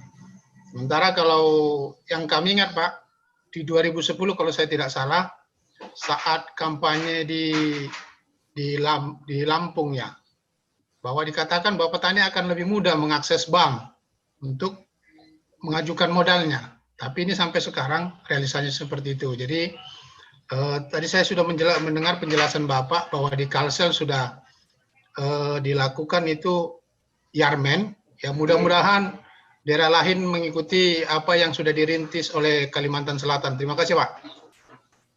Ya, terima kasih Pak Parlin. Saya langsung tanggapi Pak Sigit. Silakan Kang Agus. Ya. Jadi memang ini adalah tergantung Pak. Jadi kalau di Batam mungkin Batam itu berarti Bank Pembangunan Daerahnya masuk Riau Pak ya. Ya. Nah, Riau Kepulauan Riau Pak. Ya, Bang Kepri. Ya, Kepri. Mungkin nanti saya ngobrol dengan Pak Dirutnya, kebetulan kawan saya juga Pak Dr. Andi Buhori ya. Saya akan cerita deh mungkin nanti untuk petani-petani di Batam bisa bekerja sama dengan Bank Pembangunan Daerah Riau gitu. Dan Terima nanti kasih, saya Pak. kasih mungkin konsepnya tentang Yarnen, ya, bayar saat panen, gitu. Supaya mungkin nanti bisa bikin pilot project aja di tempat Pak Parlin dulu, gitu kan. Memang Bu Nadira itu emang kalau saya baca di chat pada kredit tuh masuk ke pertanian tuh takut. Tadi seperti yang saya bilang, karena bagi bank Bu Nadira ya, itu kita harus memastikan dana dari deposan kita, dari dana penabung kita itu bisa kembali. Nah, bagaimana memastikan hal itu bisa kembali? Karena kalau tidak kembali kan ada pihak yang dirugikan. Nah, inilah tantangan bagi para bankers untuk bisa tetap membantu pembiayaan kepada petani, tapi juga memastikan mitigasi resikonya. Nah, salah satunya Bu Nadira, inovasi yang kami lakukan adalah yaitu di samping kita tadi bagaimana ada satu komunitas yang menjadi avalis supaya nanti pada saat mengembalikannya mampu ya itu dengan cara kelompok tani tadi. Kemudian disesuaikan pembayarannya saat panen. Nah, itu. Makasih. Baik, nah, alhamdulillah nih memang Pak Andi Bohori juga sahabat kita juga Ya. di Grace juga ya. Ya. Bisa didorong nanti mudah-mudahan. Baik, Pak Parlin, mudah-mudahan bisa menjawab. Dan berikutnya dari Pak Elvis Budiman. Selamat pagi Pak Elvis menjelang siang. Mengapa syarat proses pengajuan pinjaman permodalan di bank terkesan berbelit, terlalu banyak syarat seperti jaminan atau agunan dan lain-lain. Padahal banyak pihak peminjam yang baru memulai usaha dari nol, terutama di masa pandemi. Sehingga pemilik usaha meminjam kepada pemilik modal yang memberatkan peminjam dengan bunga yang tinggi, karena merasa diringankan dari sisi persyaratan. Begitu Pak, bagaimana komentarnya? Ya, baik. Jadi seperti yang saya tadi sampaikan, karena bank ini kan highly regulated body, ya artinya bank ini diawasi oleh banyak pihak. Sebut aja ada OJK-nya juga ya berperan di sana. Bahkan kalau kami Bank Pembangunan Daerah itu ada OJK-nya, ada Badan Pemeriksa Keuangannya, ada KPK-nya juga, ada instansi-instansi pengawasan lain yang turut terlibat untuk mengawasi kami, sehingga kami harus memastikan bahwa tata kelola yang kami lakukan ini sudah memenuhi good corporate governance-nya atau tidak, sudah memenuhi prinsip kehati-hatiannya atau tidak, sehingga mau tidak mau harus seketat itu. Nah, mungkin yang kami sadari juga, meskipun kami bank daerah, kami sedang berusaha terus meningkatkan tingkat layanan kami, ya. Oleh karenanya mungkin mohon doanya juga dari semua yang hadir di sini. Kami di Bank Kalsel ini sedang mempersiapkan bagaimana Bank Kalsel ini meskipun bank daerah itu harus siap dengan digitalisasi. Jadi nanti ya dengan digitalisasi ini akan lebih mudah persyaratan yang maksudnya lebih mudah bagi para petani atau para pihak yang membutuhkan permodalan dengan digitalisasi ini, sehingga persyaratannya semuanya udah by elektronik, begitu, sudah digital, sehingga tidak terlalu rumit ya untuk mengaksesnya. Mudah-mudahan bisa kami laksanakan dalam rencananya, kalau tidak meleset kami akan meluncurkan digitalisasi UMKM ini di Maret mudah-mudahan ya. Ya, makasih Pak. Baik, digitalisasi terutama buat UMKM agar mudah dalam menjangkau dan meningkatkan pelayanan bagi perbankan. Baik, yang berikutnya Pak, masih di sekitar akses modal bagi para petani. Dari Mas Yuliat Moko, Jawa Tengah, Sugeng Enjang, Mas Yuliat Moko, banyak program dari perbankan. Cuma kembali lagi pada proses dan prosedur yang saya tahu, kata Mas Moko di Jawa Tengah, itu masih susah mendapat modal, kecuali petani yang menjadi pengepul atau pedagang. Bagaimana Pak? Kembali lagi Pak Agus. Ya, dari Jateng ya. Ya. Itu ada sahabat saya juga Pak Hana Wijaya, ya beliau direktur Bank Jawa Tengah. Ya, yang juga sangat concern sekali kepada pembiayaan kepada petani ini, gitu ya. lagi-lagi bahwa memang tidak mudah untuk kami sebagai perbankan langsung menyalurkan kepada para petani. Tadi kan ada 2 kategori tuh, ada visible, ada bankable. Biasanya kalau yang visible bisa dibiayai bukan oleh bank, tapi institusi keuangan non-bank. Tapi kalau yang bankable itu barulah pihak bank yang bisa membiayai. Tadi persyaratannya juga kan yang bankable itu agak berat. Ya. Nah, oleh karenanya kami terus melakukan terobosan-terobosan, ya inovasi-inovasi, bagaimana supaya yang Bu Nadira bilang standar tuh kan, biasa-biasa aja presentasinya, itu semata-mata karena memang inilah basic dari pemahaman di perbankan ya. Boleh dibilang itu pemahaman dasarnya yang bankable itu ya, seperti itu ya. Tapi terobosan-terobosan yang kami terus lakukan adalah tadi kalau kita perbankan ini mau bersaing ya harus lebih mudah juga gitu. Tapi kemudian memperhatikan dari sisi mitigasi risiko dan kehati-hatiannya. Oleh karenanya mudah-mudahan digitalisasi pembiayaan untuk UMKM yang akan kami luncurkan ini juga bisa menjadi salah satu inovasi dan solusi dari apa yang tadi Bapak sampaikan. Ya, makasih. Baik, terima kasih. Ya, tadi juga dari Bu Nadira sudah langsung dijawab ya, memang tadi seperti itu, tapi juga ada beberapa inovasi yang bisa dijangkau untuk para UMKM. Dan betul tadi rekan kita juga Pak Hana Wijaya juga di Jawa Tengah sudah lebih dulu sebetulnya juga beliau berinovasi untuk petani. Kebetulan kami bareng di aksi Prosalam di Pokja Tanaman Pangan di OJK sejak tahun 2016 lalu. Beliau juga sudah menjangkau dengan UMKM untuk pembiayaan petani melalui perbankan. Baik, tadi disampaikan oleh Pak Agus Sabarudin tentang salah satu kolateral baik dalam bentuk aset agunan maupun pihak penjamin. Kali ini di forum ini ada juga Pak Pribadi. Pak Pri masih monitor Pak Pri ya. Pak Pri beliau juga pernah menjabat sebagai Direktur Utama Askrindo Syariah yang merupakan lembaga penjamin pembiayaan. Saya minta pandangan beliau, Pak Pri, silakan. Assalamualaikum Pak Sigit, Pak Agus. Wah ini saya cerita apa ya Pak? Pengalaman yang dulu atau gimana? Saya tidak dalam posisi mengomentari sebetulnya ini. Melengkapi Pak, melengkapi. Ya. Ya, soalnya sekarang saya jadi petani ini. Mantap.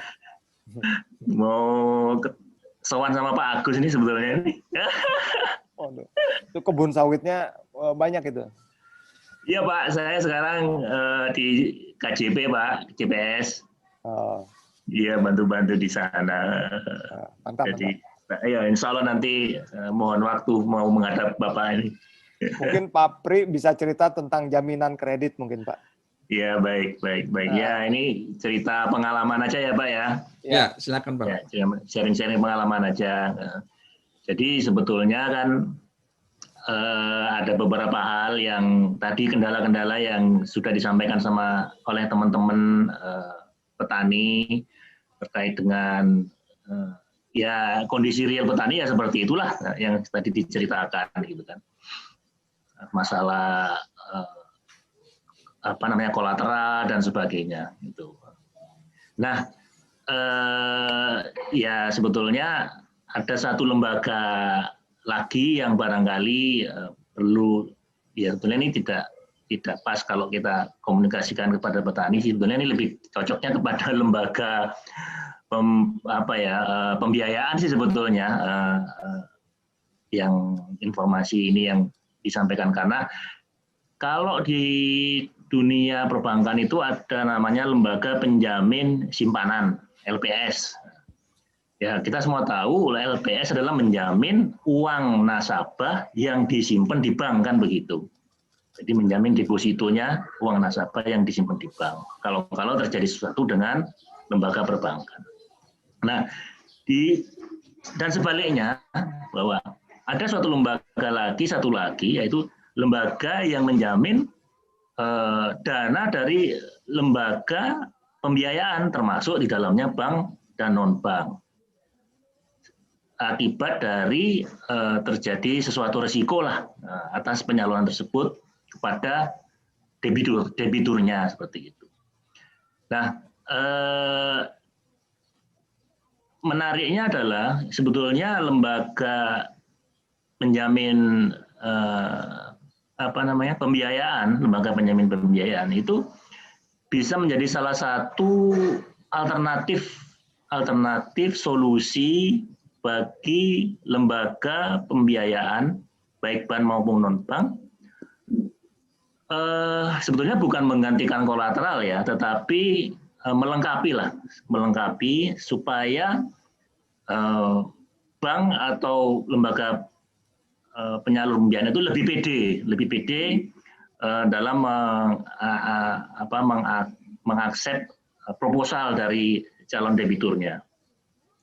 Kenapa? Sebetulnya kan bagi lembaga penjamin pembiayaan itu ada resiko yang fundamental dan ada risiko yang sifatnya adalah moral hazard gitu. Nah, yang fundamental itu terkait dengan bisnis atau proposal bisnis atau proposal usaha yang diajukan oleh debiturnya. Dalam hal ini umum ya, boleh petani, boleh pedagang, boleh siapapun lah. Tetapi ada satu lagi risiko yang terkait dengan moral hazard. Nah, kalau risiko yang terkait dengan bisnis, saya kira itu memang patut dilakukan pengujian atau review atau apapun oleh lembaga yang akan menyalurkan pembiayaannya. Karena tadi sudah disampaikan oleh Pak Agus bahwa uang yang ada di bank itu bukan uangnya bank saja, tapi uangnya para deposan yang harus dipertanggungjawabkan untuk bisa mengembalikannya.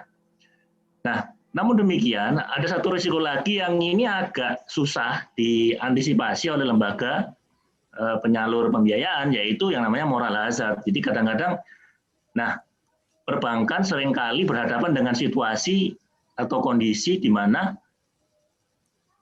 moral hazard ini muncul dari debitur-debitur yang dalam tanda kutip ya agak sedikit nakal lah, tidak menepati komitmennya seperti itu. Nah, itu bisa diantisipasi dengan kerjasama kolaborasi antara lembaga pembiayaan dengan lembaga penjamin pembiayaan seperti itu. Jadi ini membuat perbankan lebih bisa mengakselerasi lah penyaluran pembiayaannya. Tentunya dari lembaga penjamin pembiayaan juga akan melakukan kajian-kajian manajemen risiko pasti. Tetapi ibaratnya seperti ini kalau saya seringkali menganalogikan.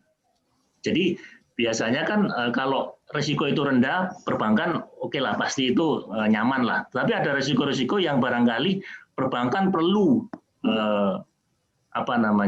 lembaga yang bisa tandem berkolaborasi. Nah, lembaga penjamin pembiayaan itu ibaratnya kalau saya seringkali analogikan adalah kalau kita main off-road misalnya begitu. Nah, kita harus pakai mobil yang memang siap untuk off-road seperti itu. Jadi artinya resiko ada main off-road, tapi kalau kita menggunakan mobil yang memang itu untuk medan off-road, ya insya Allah resiko itu bisa dimitigasi seperti itu. Nah, hal-hal seperti itu yang barangkali nanti bisa dikomunikasikan antara lembaga pembiayaan dengan lembaga penjamin pembiayaan.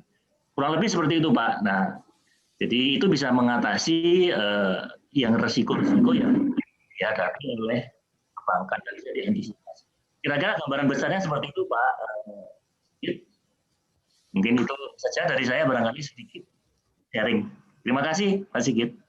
Baik, terima kasih Pak Pri. Jadi memang bukan menggantikan kolateral, itu kalimat yang harus garis bawahi. Tapi kemudian juga bagaimana kolaborasi untuk perbankan semakin yakin untuk bisa masuk pembiayaan ke sektor tertentu ya. Tapi tentu diiringi dengan mitigasi resiko yang baik. Ya, jadi analoginya sangat baik.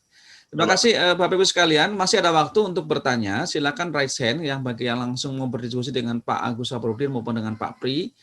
juga boleh dengan menulis pertanyaan di chatroom. Jadi masih banyak pertanyaan. Ya, tentunya tadi kita bisa diskusi ini harus bisa memberikan atau menghadirkan solusi dan menjadi jalan tengah. Ya, di sisi lain tadi ada pendapat bahwa perbankan kok kayaknya sulit banget ya masuk ke sektor pertanian karena mungkin dianggap berisiko tinggi. Di sisi lain juga perbankan menawarkan beberapa solusi-solusi selagi visible dan bankable. Tadi kaidah visible sudah disampaikan, kaidah bankable sudah disampaikan. Kemudian dari sisi lain juga para petani menganggap bahwa kok prosedurnya berbelit-belit, seperti itu ya, petani menganggap seperti itu. Kemudian proses pembayarannya yang tidak bisa tiap bulan ternyata sudah bisa dijawab. Sehingga forum ini bisa memediasi antara dua belah pihak, antara perbankan yang dituntut juga tentang kehati-hatian, prinsip profitnya juga diperhatikan. Di sisi lain juga harus bisa memberi solusi tentang akses permodalan bagi para petani yang notabene petani juga di sisi lain harus bisa mengupgrade diri supaya dalam tanda kutip banyak sekali yang menjangkau petani karena kemudahan persyaratan, tetapi sebetulnya diiringi dengan bunga yang sangat tinggi bagi para petani, bahkan praktek-praktek keuangan yang sangat merugikan. Salah satu adalah ijon dan lintah darat ya. Baik, Bapak Ibu sekalian, ya silakan Kak Agus, silakan menambahkan lagi. Ada ahli pembiayaan sawit Pak Nugroho Hinuri nih. Kawan oh ya, Pak Nugroho Hinuri, selamat pagi Pak. Bisa cerita nih. Silakan Pak Nugroho. Mas Nano, ya saya belum terbaca nih. Saya memperhatikan kan nih Mas Nano nih. Mas Nano tadi chatnya si monitor. Silakan ya. Mas Nano bisa sharing, bisa berbagi di sini. Bagaimana beliau karirnya itu adalah membiayai pertanian, Pak, perkebunan pertanian. Membiayai perkebunan dan pertanian. Ya, bisa monitor. Mas Nano, monitor Mas Nano. Ada Pak Efrinal juga nih. Iya, Pak Efrinal Sinaga ya. Pak Efrinal Sinaga sepertinya monitor, tapi hanya fotonya aja Pak Efrinal ini. Pak Efri, mana Pak Efri? Ya. Yes, hadir Pak Agus. Wah, ini senior saya nih. Harus bicara juga nih. Ya, Pak Efri silakan menambahin Pak Efri sharingnya. Beliau nih ahli lembaga keuangan. Pembiayaan. Ya mungkin nggak banyak sih Pak, karena kalau dilihat kan program dari BPD khususnya lebih banyak bermain di ekosistem daerah. Mungkin ada baiknya tadi kita setuju bahwa Pak Agus sudah sampaikan BPD Kalsel akan go digital. Memang era ke depan memang sudah digitalisasi semua Pak. Yang kedua tentunya ke ekonomi kreatif. Yang ketiga karena Kalsel ini dan juga Indonesia juga majority Muslim, sesuai dengan program KNEKS kan kita menyongsong Indonesia menjadi pusat halal dan keuangan serta ekonomi syariah dunia. Jadi menurut saya juga perlu lebih di speed up Pak. Bagaimana kalau orang sekarang bicara digital, kita sudah bicara misalnya digitalisasi syariah untuk ke depan gitu. Jadi akan bisa menjangkau lebih jauh dan sampai ke pedalaman, Pak, gitu loh. Ya, dan kalau seperti tadi memang kita paham bahwa perbankan memang highly regulated, Pak ya. Tapi harusnya dengan kondisi sekarang dan melihat tren ke depan sudah saatnya lah kita coba lakukan relaksasi tentunya bersama otoritas nantinya, karena saya juga yakin gitu dalam master plan OJK pun semuanya akan disimplifikasi mengarah kepada teknologi dan juga keuangan yang berkelanjutan Pak. Jadi mudah-mudahan konsep digitalisasi, kemudian syariah, kemudian landasan terhadap people, profit, dan planet itu nanti bisa kita capai terutama melalui BPD Kalsel, Pak Agus. Amin. Demikian dulu, Pak. Ini para pakar semua nih kita. Terima kasih nih gitu dari kasih kesempatan. Assalamualaikum warahmatullahi wabarakatuh. Sebenarnya tadi saya udah simpen Pak Efrinal di penghujung mau saya ini. Nggak tahu dari Ali Jarohnya atau dari aku lakunya gitu. Atau dari IAEI-nya Pak. Dari IAEI-nya gitu. IAEI atau MES-nya Pak. Baik Pak Efrinal, terima kasih Pak. Tapi sama-sama Pak, mangga Pak. Saya tertarik sekali dengan tadi konsep. Bagaimana? Pak Nugroho tadi sudah on. Oh, sudah on ya. Pak Nugroho, Pak Nano masih sudah monitor, Pak Nano? Pak Nano ya. Baik. Sebelum ke Pak Nano, tadi ada konsep ekosistem keuangan daerah untuk mendorong pertumbuhan ekonomi daerah dan ketahanan pangan. Saya ingin mendapat ulasan ya, komentar dari Kang Guntur selaku Ketum dan Asisten Wapres di bidang ekonomi dan keuangan. Ini ada konsep tentang ekosistem keuangan daerah. Silakan Kang Guntur.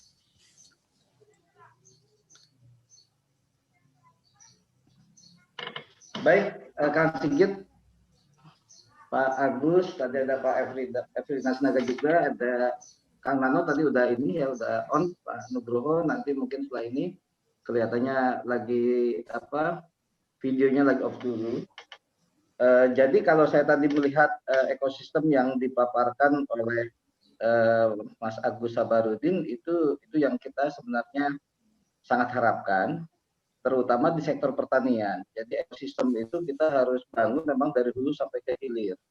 Nah, permasalahan pembiayaan itu sendiri sebenarnya itu kata faktor di sektor ini, pertanian ini banyak yang ekosistemnya belum terbentuk secara utuh. Jadi kita ada petaninya, tetapi kita belum memiliki misalnya off-taker yang memang kompeten, bukan hanya sekedar taker saraf untuk mencairkan kredit, biasanya salah satunya kan yang diminta itu. Jadi kalau kita bicara di hulu, katakanlah kalau fundernya itu adalah perbankan atau memang lembaga keuangan lainnya atau investor, setidaknya di situ memang harus ada pihak yang menjadi avalis. Dan itu yang pertama. Jadi bisa koordinasi, bisa lembaga, bisa pemerintah daerah, bisa juga mungkin di situ endorsement dari pemimpin komunitas.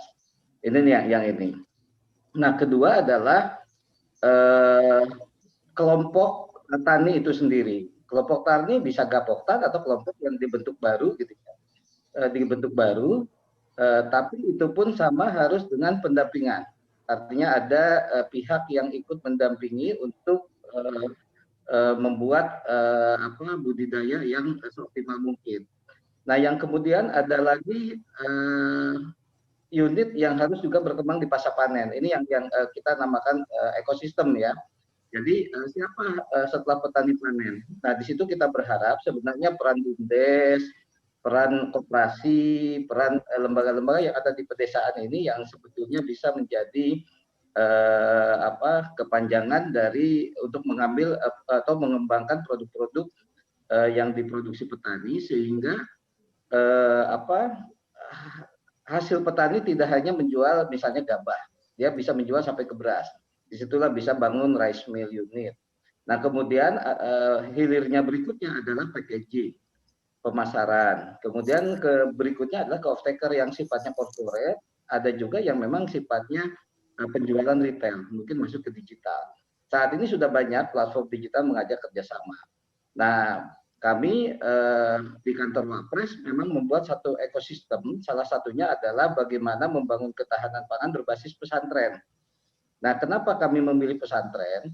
Pesantren ini adalah pertama ada di mana-mana. Saat ini ada 28.000 pesantren, santrinya ada 18.000, dan lebih dari itu pesantren berada di tengah masyarakat. Jadi kita jadikan pesantren sebagai hub. Nah, tokoh pesantren yang dipimpin kiai itu adalah local leader yang biasanya menjadi panutan masyarakat dan juga bisa dengan mudah menggerakkan keterlibatan masyarakat. Jadi ketika bicara program ketahanan pangan berbasis pesantren bukan hanya sekedar kegiatan pertanian untuk keperluan pesantren, tidak. Tapi untuk pesantren menjadi hub untuk masyarakat sekitarnya. Nah, ini yang salah satu modeling kita terapkan di Sukabumi ini bersama Mas Sigit, Mas Rian di pesantren Al-Muhtadin, dan juga kita kembangkan di beberapa titik lain, antara lain dengan dukungan CSR-nya Bank Indonesia. Ini untuk piloting. Nah, kita berharap memang model yang ini bisa menjadi pertanian menjadi nilai tambah yang bisa meningkatkan kesejahteraan petani. Nah, mungkin kepada teman-teman yang memang bertani dan juga membina kelompok, ada beberapa hal yang perlu juga diperhatikan. Seringkali kita akses pendanaan disebut kurang ya gitu. Padahal bukan semata-mata ini, fasilitas ada semua. Yang disampaikan Bang Kalsel sangat luar biasa. Bang Kalsel sebagai bank daerah, dia concern terhadap membangun daerahnya dan sudah membuat satu ekosistem yang kuat. Nah, di KUR juga sama modelnya, salah satu modelnya adalah seperti Bang Kalsel, pembiayaan KUR sekarang sudah bisa Yarmen. Jadi misalnya jangka waktunya 6 bulan, 3 bulan, gitu, 4 bulan tergantung masa pandemi itu sudah bisa dikembalikan. Nah, tapi seringkali akses KUR tidak bisa diakses masyarakat, lebih kepada sifatnya administratif. Jadi masyarakat tidak bisa memiliki misalnya persyaratan tadi yang terkait dengan dokumen dan lain-lain. Kedua juga ada hal-hal kecil, misalnya keluarganya ada sangkut entah itu kredit motor yang nggak lunas atau memang macet atau apa ya ini yang susah di-approve oleh perbankan. Jadi saya sepakat dengan Pak Mas Agus tadi, GCG-nya pihak perbankan juga harus dipenuhi dan dana bank ini bukanlah dana punya bank itu sendiri, tapi sebagian besar adalah dana masyarakat yang harus dipertanggungjawabkan kepada masyarakat. Nah, ekosistem inilah yang sekarang kita coba bangun, Mas Sigit, untuk akselerasi ekonomi kerakyatan. Salah satu yang kita kembangkan adalah pesantren dan juga komunitas untuk di beberapa wilayah yang mungkin di situ mayoritasnya bukan Muslim. Jadi semua bisa memiliki kesempatan model dan ini akan kita connectingkan gitu ya dengan lembaga keuangan daerah. Sampai ke koperasi dan BMT termasuk juga LPDB di Kementerian UMKM. Terima kasih Pak Sigit. Baik, terima kasih Kang Guntur. Jangan diputus dulu karena ada satu harapan lagi. Tadi Kang Agus Sabarudin dalam paparan ekosistem keuangan daerah itu kendala utama adalah salah satunya adalah minimnya atau tidak adanya model bisnis yang bisa direplikasi ya. Nah, Intani saat ini tengah mengembangkan namanya korporasi petani, salah satu bentuk model bisnis yang sedang dikembangkan. Maka Guntur bisa jelaskan apa itu korporasi petani? Betul. Jadi memang kita menerjemahkan korporasi petani sebagai ekosistem ya, ekosistem dalam supply chain atau value chain sektor pertanian. Nah, seringkali saya sudah berkunjung ke beberapa daerah dan juga ketemu beberapa pejabat pemerintah daerah. Menerjemahkan korporasi petani ini adalah membentuk perseroan terbatas, membentuk PT.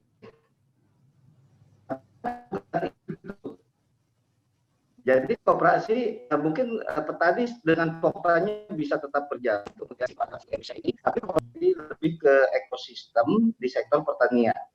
Jadi beberapa hal yang harus diperhatikan tadi, bagaimana dari hulu sampai hilir itu ada sistem yang memang terintegrasi sehingga produk yang dibuat itu sudah ada marketnya. Jadi jangan sampai petani itu memproduksi tapi petani nggak pernah tahu nanti hasil produksinya itu akan dijual berapa. Ini yang terjadi saat ini. Jadi agak unik memang di sektor pertanian ini. Petani ini termasuk di sektor hulu, tetapi dia tidak bisa mengendalikan di hilirnya. Padahal hulu ini adalah sumber dari segalanya harusnya kan itu ya ini makanya dengan korporasi petani juga ini harus kita bangun ekosistem yang sangat terintegrasi. Nah, kedua yang perlu diperhatikan lagi memang di sektor pertanian adalah scale of economy. Jadi skala ekonomi. Seringkali kita ini kan bicara sepeta, 2 peta, 1 hektar, 2 hektar. Ternyata dengan skala ekonomi yang tidak memadai, itu biayanya itu menjadi lebih mahal. Bagaimana sekarang kita, seperti tadi sarankan juga oleh Pak Agus, petani harus berkelompok. Dengan kelompok tadi adalah akan terbentuk skala ekonomi yang jauh lebih besar, sehingga akan terjadi optimalisasi produktivitas dan akan terjadi efisiensi. Dan di situ juga akan ada kebersamaan untuk sama-sama menggarap secara bergantian. Misalnya ada lahan 100 hektar digabung-gabung, kemudian pola penggarapannya dilakukan secara bergantian sehingga si petani tidak tiap hari dia seperti sekarang misalnya dia punya lahan 1 peta, tiap hari petani itu datang ke sawah. Itu kan terus ya itu kan. Nah, dengan kolektif tadi dengan berkelompok sebenarnya dia mungkin akan kebagian mengelola sawahnya 2-3 hari. Kemudian sisanya 27 harinya bisa beternak, bisa tambak ikan, bisa bikin kolam, atau bisa aktivitas lain. Sehingga dia bisa punya sumber pendapatan yang lebih bagus. Nah, dengan skala ekonomi yang memadai juga ini akan memiliki posisi tawar, baik itu dengan lembaga keuangan maupun dengan off-taker. Karena off-taker juga pada dasarnya terlalu high cost, terlalu tinggi biayanya kalau mengambil hasil produksi yang jumlahnya nggak memadai gitu kan, sedikit. Ya kan, kalau dikumpulkan dalam skala tertentu ya mungkin itu akan jauh lebih efisien gitu. Nah, yang lainnya adalah permasalahan di pertanian, dan ini mungkin menjadi PR Intani, dan kita juga ajak kerjasama mungkin dengan beberapa lembaga lain termasuk lembaga keuangan. Permasalahan problem terbesar di pertanian kita saat ini selain di budidaya adalah di pasca panen, khususnya di pengeringan. Jadi kualitas padi petani ini saat ini termasuk rendah karena tidak punya alat pengering yang memadai, dryer. Padahal sekarang standar korporasi untuk menyerap gabah, menyerap padi itu rata-rata minta tingkat kekeringannya di bawah 14%. Kalau kita jemur di bawah matahari itu butuh waktu 2 minggu lebih. Itu pun kalau suasananya terang gitu kan. Nah, dengan dryer yang bisa menggunakan biomasa, bisa menggunakan juga tenaga sumber bahan bakar lain, sebenarnya ini akan mempercepat. Kalau 10 ton itu mungkin bisa diselesaikan pengeringan sampai 14% itu sekitar 8 sampai 12 jam tergantung ininya. Nah, mungkin di sektor inilah yang sebenarnya kita harus mulai kembangkan, dan ini juga menjadi prospek untuk bisnis tersendiri untuk menyerap lapangan kerja.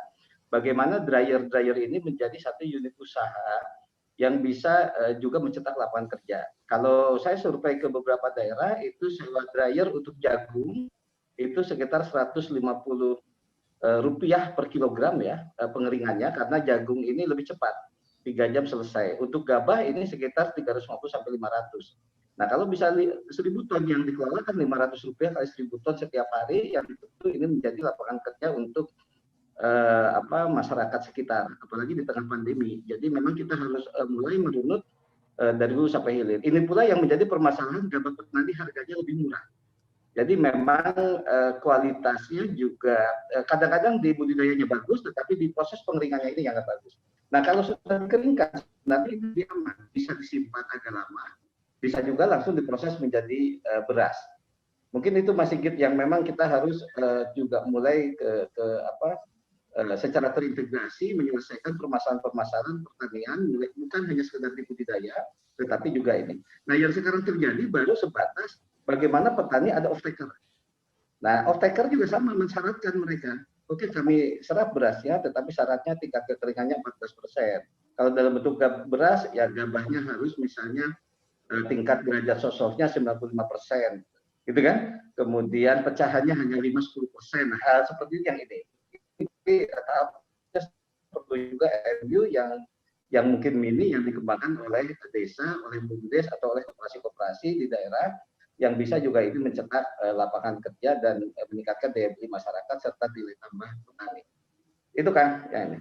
Baik, terima kasih Pak Ketum. Ya, menarik sekali. Jadi kita Intani sedang mengembangkan model korporasi petani yang menangani dari hulu ke hilir. Dan perlu diketahui korporasi petani ini melibatkan sekitar 2.300 petani dengan 1.000 hektar lahan sawah. Ya. Kemudian juga dikelola bersama dengan kelompok Tani Prisma dan BUMTREN, Badan Usaha Pesantren di Pesantren Pemberdayaan Al-Muqtadin, berlokasi di Kecamatan Ciracap, Kabupaten Sukabumi. Nah, dan ini juga langsung bersama Intani dan Yes Foundation. Kemudian off-takernya adalah tadi dari BUMDes Nusantara dan PIP. Kemudian ya hal penting juga kita mengembangkan tadi supaya memenuhi syarat kualitas pembelian penyerapan gabah, juga sedang membangun mini rice milling unit yang kapasitas 10 ton per hari. Baik Bapak Ibu sekalian, menarik sekali tadi kalau ada beberapa proses kalau kita melihat di konsep ekosistem, ternyata juga perbankan bisa membiayai di hulu, juga bisa membiayai di investasi, salah satunya adalah alat mesin di hilirnya. Baik Bapak Ibu sekalian, silakan mengisi daftar hadir yang sudah ada linknya di kolom chat. Juga materi Pak Agus Sabarudin pagi ini sudah ada di kolom chat. Silakan bisa di-download secara diizinkan oleh Pak Agus ya. Baik Pak Agus, silakan berikutnya saya berikan waktu lagi untuk mengulas dari beberapa masukan dan beberapa pendapat dari para inspirator kita pagi ini. Pak Nano bisa. Pak Nano sudah muncul belum Pak Nano? Bisa sharing. Nah, bisa tuh. Sudah nongol. Pak Nano, Ya. saya persilakan, silakan. Assalamualaikum Pak Sigit, Pak Agus Waalaikumsalam. sama Pak Guntur. Sehat Pak Nano Mungkin ya?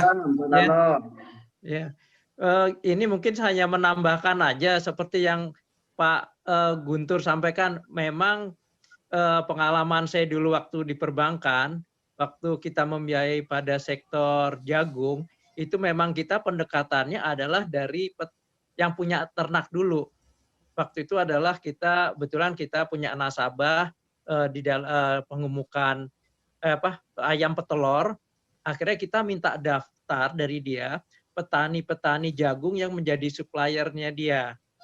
Akhirnya dia memberikan orang-orang yang dia percaya, baru kita membiayai petaninya itu, petani jagungnya. Memang harus ada off-taker-nya lah, seperti disampaikan oleh Pak Guntur tadi. Itu sehingga bagi bank lebih nyaman kita bisa mengamankan dari sumber pembayarannya. Pengembaliannya adalah dari waktu petaninya itu nyetor jagungnya ke peternak, sehingga dari situlah dananya bisa kita potong.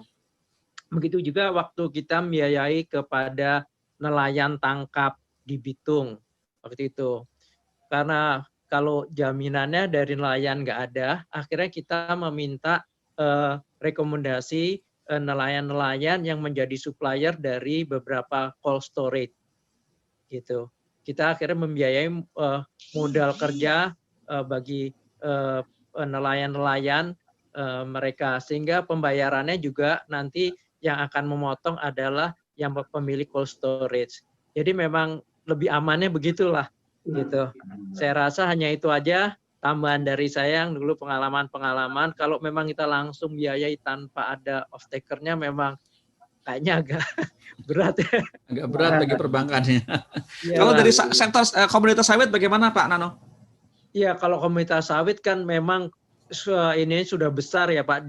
Dari BI dulu juga ada yang inti plasma kan Pak. Kita memang kalau untuk komoditi pertanian yang seperti jagung, terus sama nelayan itu kayaknya belum bisa dibandingkan ke seperti di sawit. Yang sawit bisa langsung ratusan miliar gitu. Kalau ini mereka hanya paling berapa miliar lah, nggak bisa banyak. Cuman ya lumayan lah bagi petani sama nelayan gitu. Kalau di sawit sih memang sudah terbentuk kan Pak, dulu ada inti plasma, ada program-program dari pemerintah. Kalau di tebu ya lumayan, tebu itu ada dulu masih ada KKP ya, di ketahanan pangan, yang subsidinya itu dia taker-nya adalah pabrik gula gitu. Iya. Nggak tahu sekarang masih ada atau enggak. Pengalaman saya sih dulu gitu sih Pak, harus ada off-taker-nya. Saya rasa itu aja tambahan dari saya. Makasih Pak Guntur, Pak Sigit, sama Pak Agus. Terima kasih Kang Nano, makasih. Terima kasih Pak Nano. Ya menarik ya. Jadi memang saya juga salut ini ketika Pak Nano menjelaskan bagaimana membiayai jagung ya untuk feed mill ya, berarti hibrida bukan jagung feed mill Pak ya. Jadi masuknya dari konsumen jagungnya itu sendiri ya. Saya waktu itu pendekatannya adalah dari kebetulan nasabah di bank. Waktu saya bekerja dulu di bank itu ada nasabah yang besar yang kita biayain untuk 10.000 hampir 100.000 lah. Itu kita tanya sumber jagungnya dari mana. Nah akhirnya dia dari sini. Nah, kita akhirnya pendekatan ke mereka atas rekomendasi daripada pemilik peternak ayam petelur itu kita biayain kepada petani-petaninya Pak. Ya nanti waktu dia sumber pembayarannya adalah pada waktu petani itu nyetor jagung ke Pak itu kita langsung kita potong. Gitu. Memang harus ada kebijakan juga dari intern bank, terutama untuk yang di credit risk atau itu mana, bahwa karena petani itu kan emang panen gitu, jadi harus panennya itu harus ada waktu itu, harus ada kebijakan lah. So, kalau enggak kan kebijakan bank bisa berbeda nanti untuk petani dan nelayan dengan kebijakan kredit biasa. Saya rasa itu Pak. Luar biasa. Jadi memang dari feed mill-nya dulu, dari penggunanya, konsumennya, konsumen jagungnya Pak. sebagai feed mill, betul ya. Iya. Bagi jagung kan cuma 3,5 bulan Pak ya, 4 Iya, bulan betul, lah, Pak. 4 bulan efektif ya karena Iya. begitu. Juga yang Betul, kita gini Pak, kita kalau nelayan menggantikan. tangkap gimana Pak? Nelayan tangkap kan sangat tergantung dengan alam ini Pak. Iya, memang. Cuman kan kita bisa dapat dari selama ini kan dia jualnya ke cold storage ya Pak ya. Kalau Iya. kayak di Bitung tuh berapa cold storage, kita bisa tahu rata-rata dari informasi itu kita bisa dapat dari pemilik cold storage Pak. Oh si A ini rata-rata store gini sini atas dasar itu dan biasanya mereka tuh nelayan karena nggak ada modal kadang-kadang pinjam uang dulu kepada pemilik cold storage. Iya. Nah hal itulah yang kita dari situlah perbankan bisa masuk untuk mereplace dana-dana ya dari cold storage yang diberikan ke nelayan itu Pak. Iya, kalau kata orang Kepri itu pinjam sama tokek, Ya, ya, sama gitu. tokeknya ya. Kalau Iya. sama orang kalau di padi itu dengan tengkulaknya, kalau dengan nelayan dengan tokeknya. Oke. Ada cukongnya, ada lagi.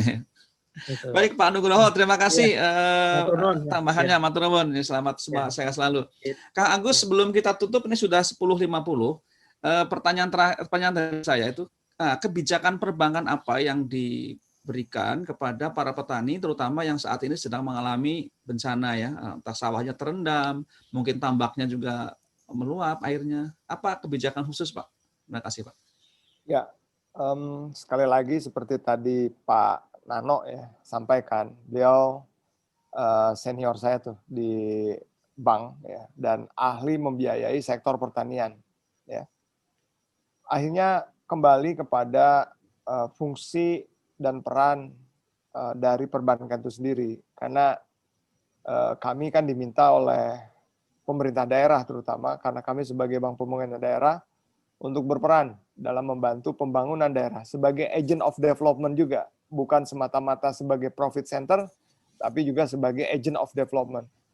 Jadi mau tak mau kami sebagai bankers di Bank Pembangunan Daerah harus memutar otak, mencari solusi dalam kondisi yang memang tidak ideal bagi ketentuan dan peraturan resiko yang ada di perbankan.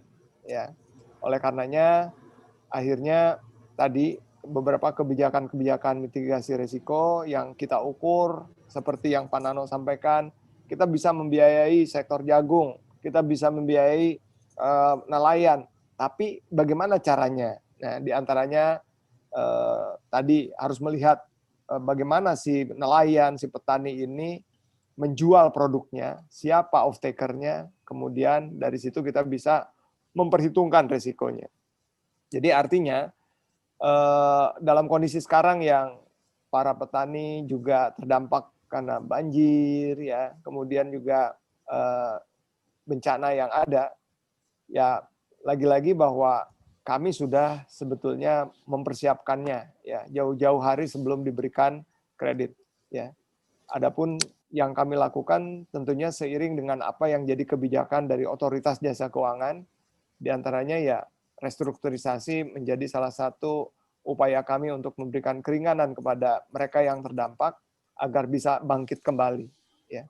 Mungkin diantaranya itu dari sekian upaya yang terus kami lakukan agar para petani, nelayan itu bisa terus mandiri dan sejahtera.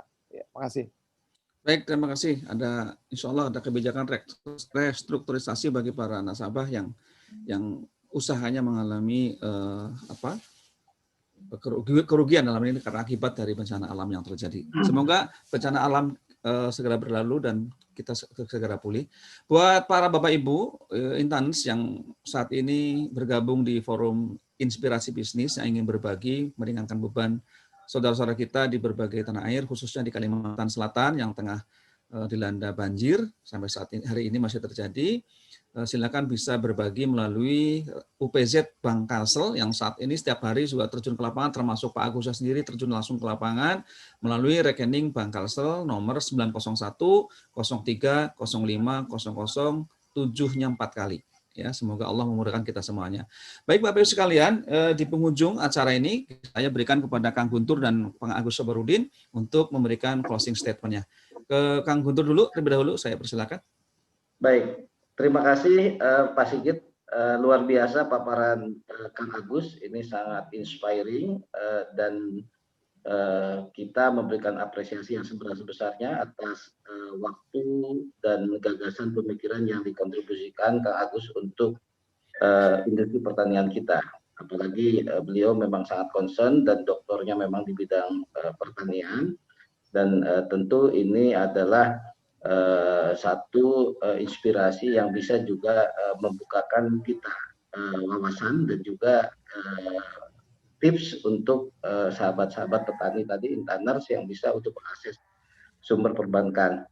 Nah, alhamdulillah juga tadi kita sudah menyampaikan turut prihatin ya untuk para korban bencana, khususnya yang di Kalsel ini.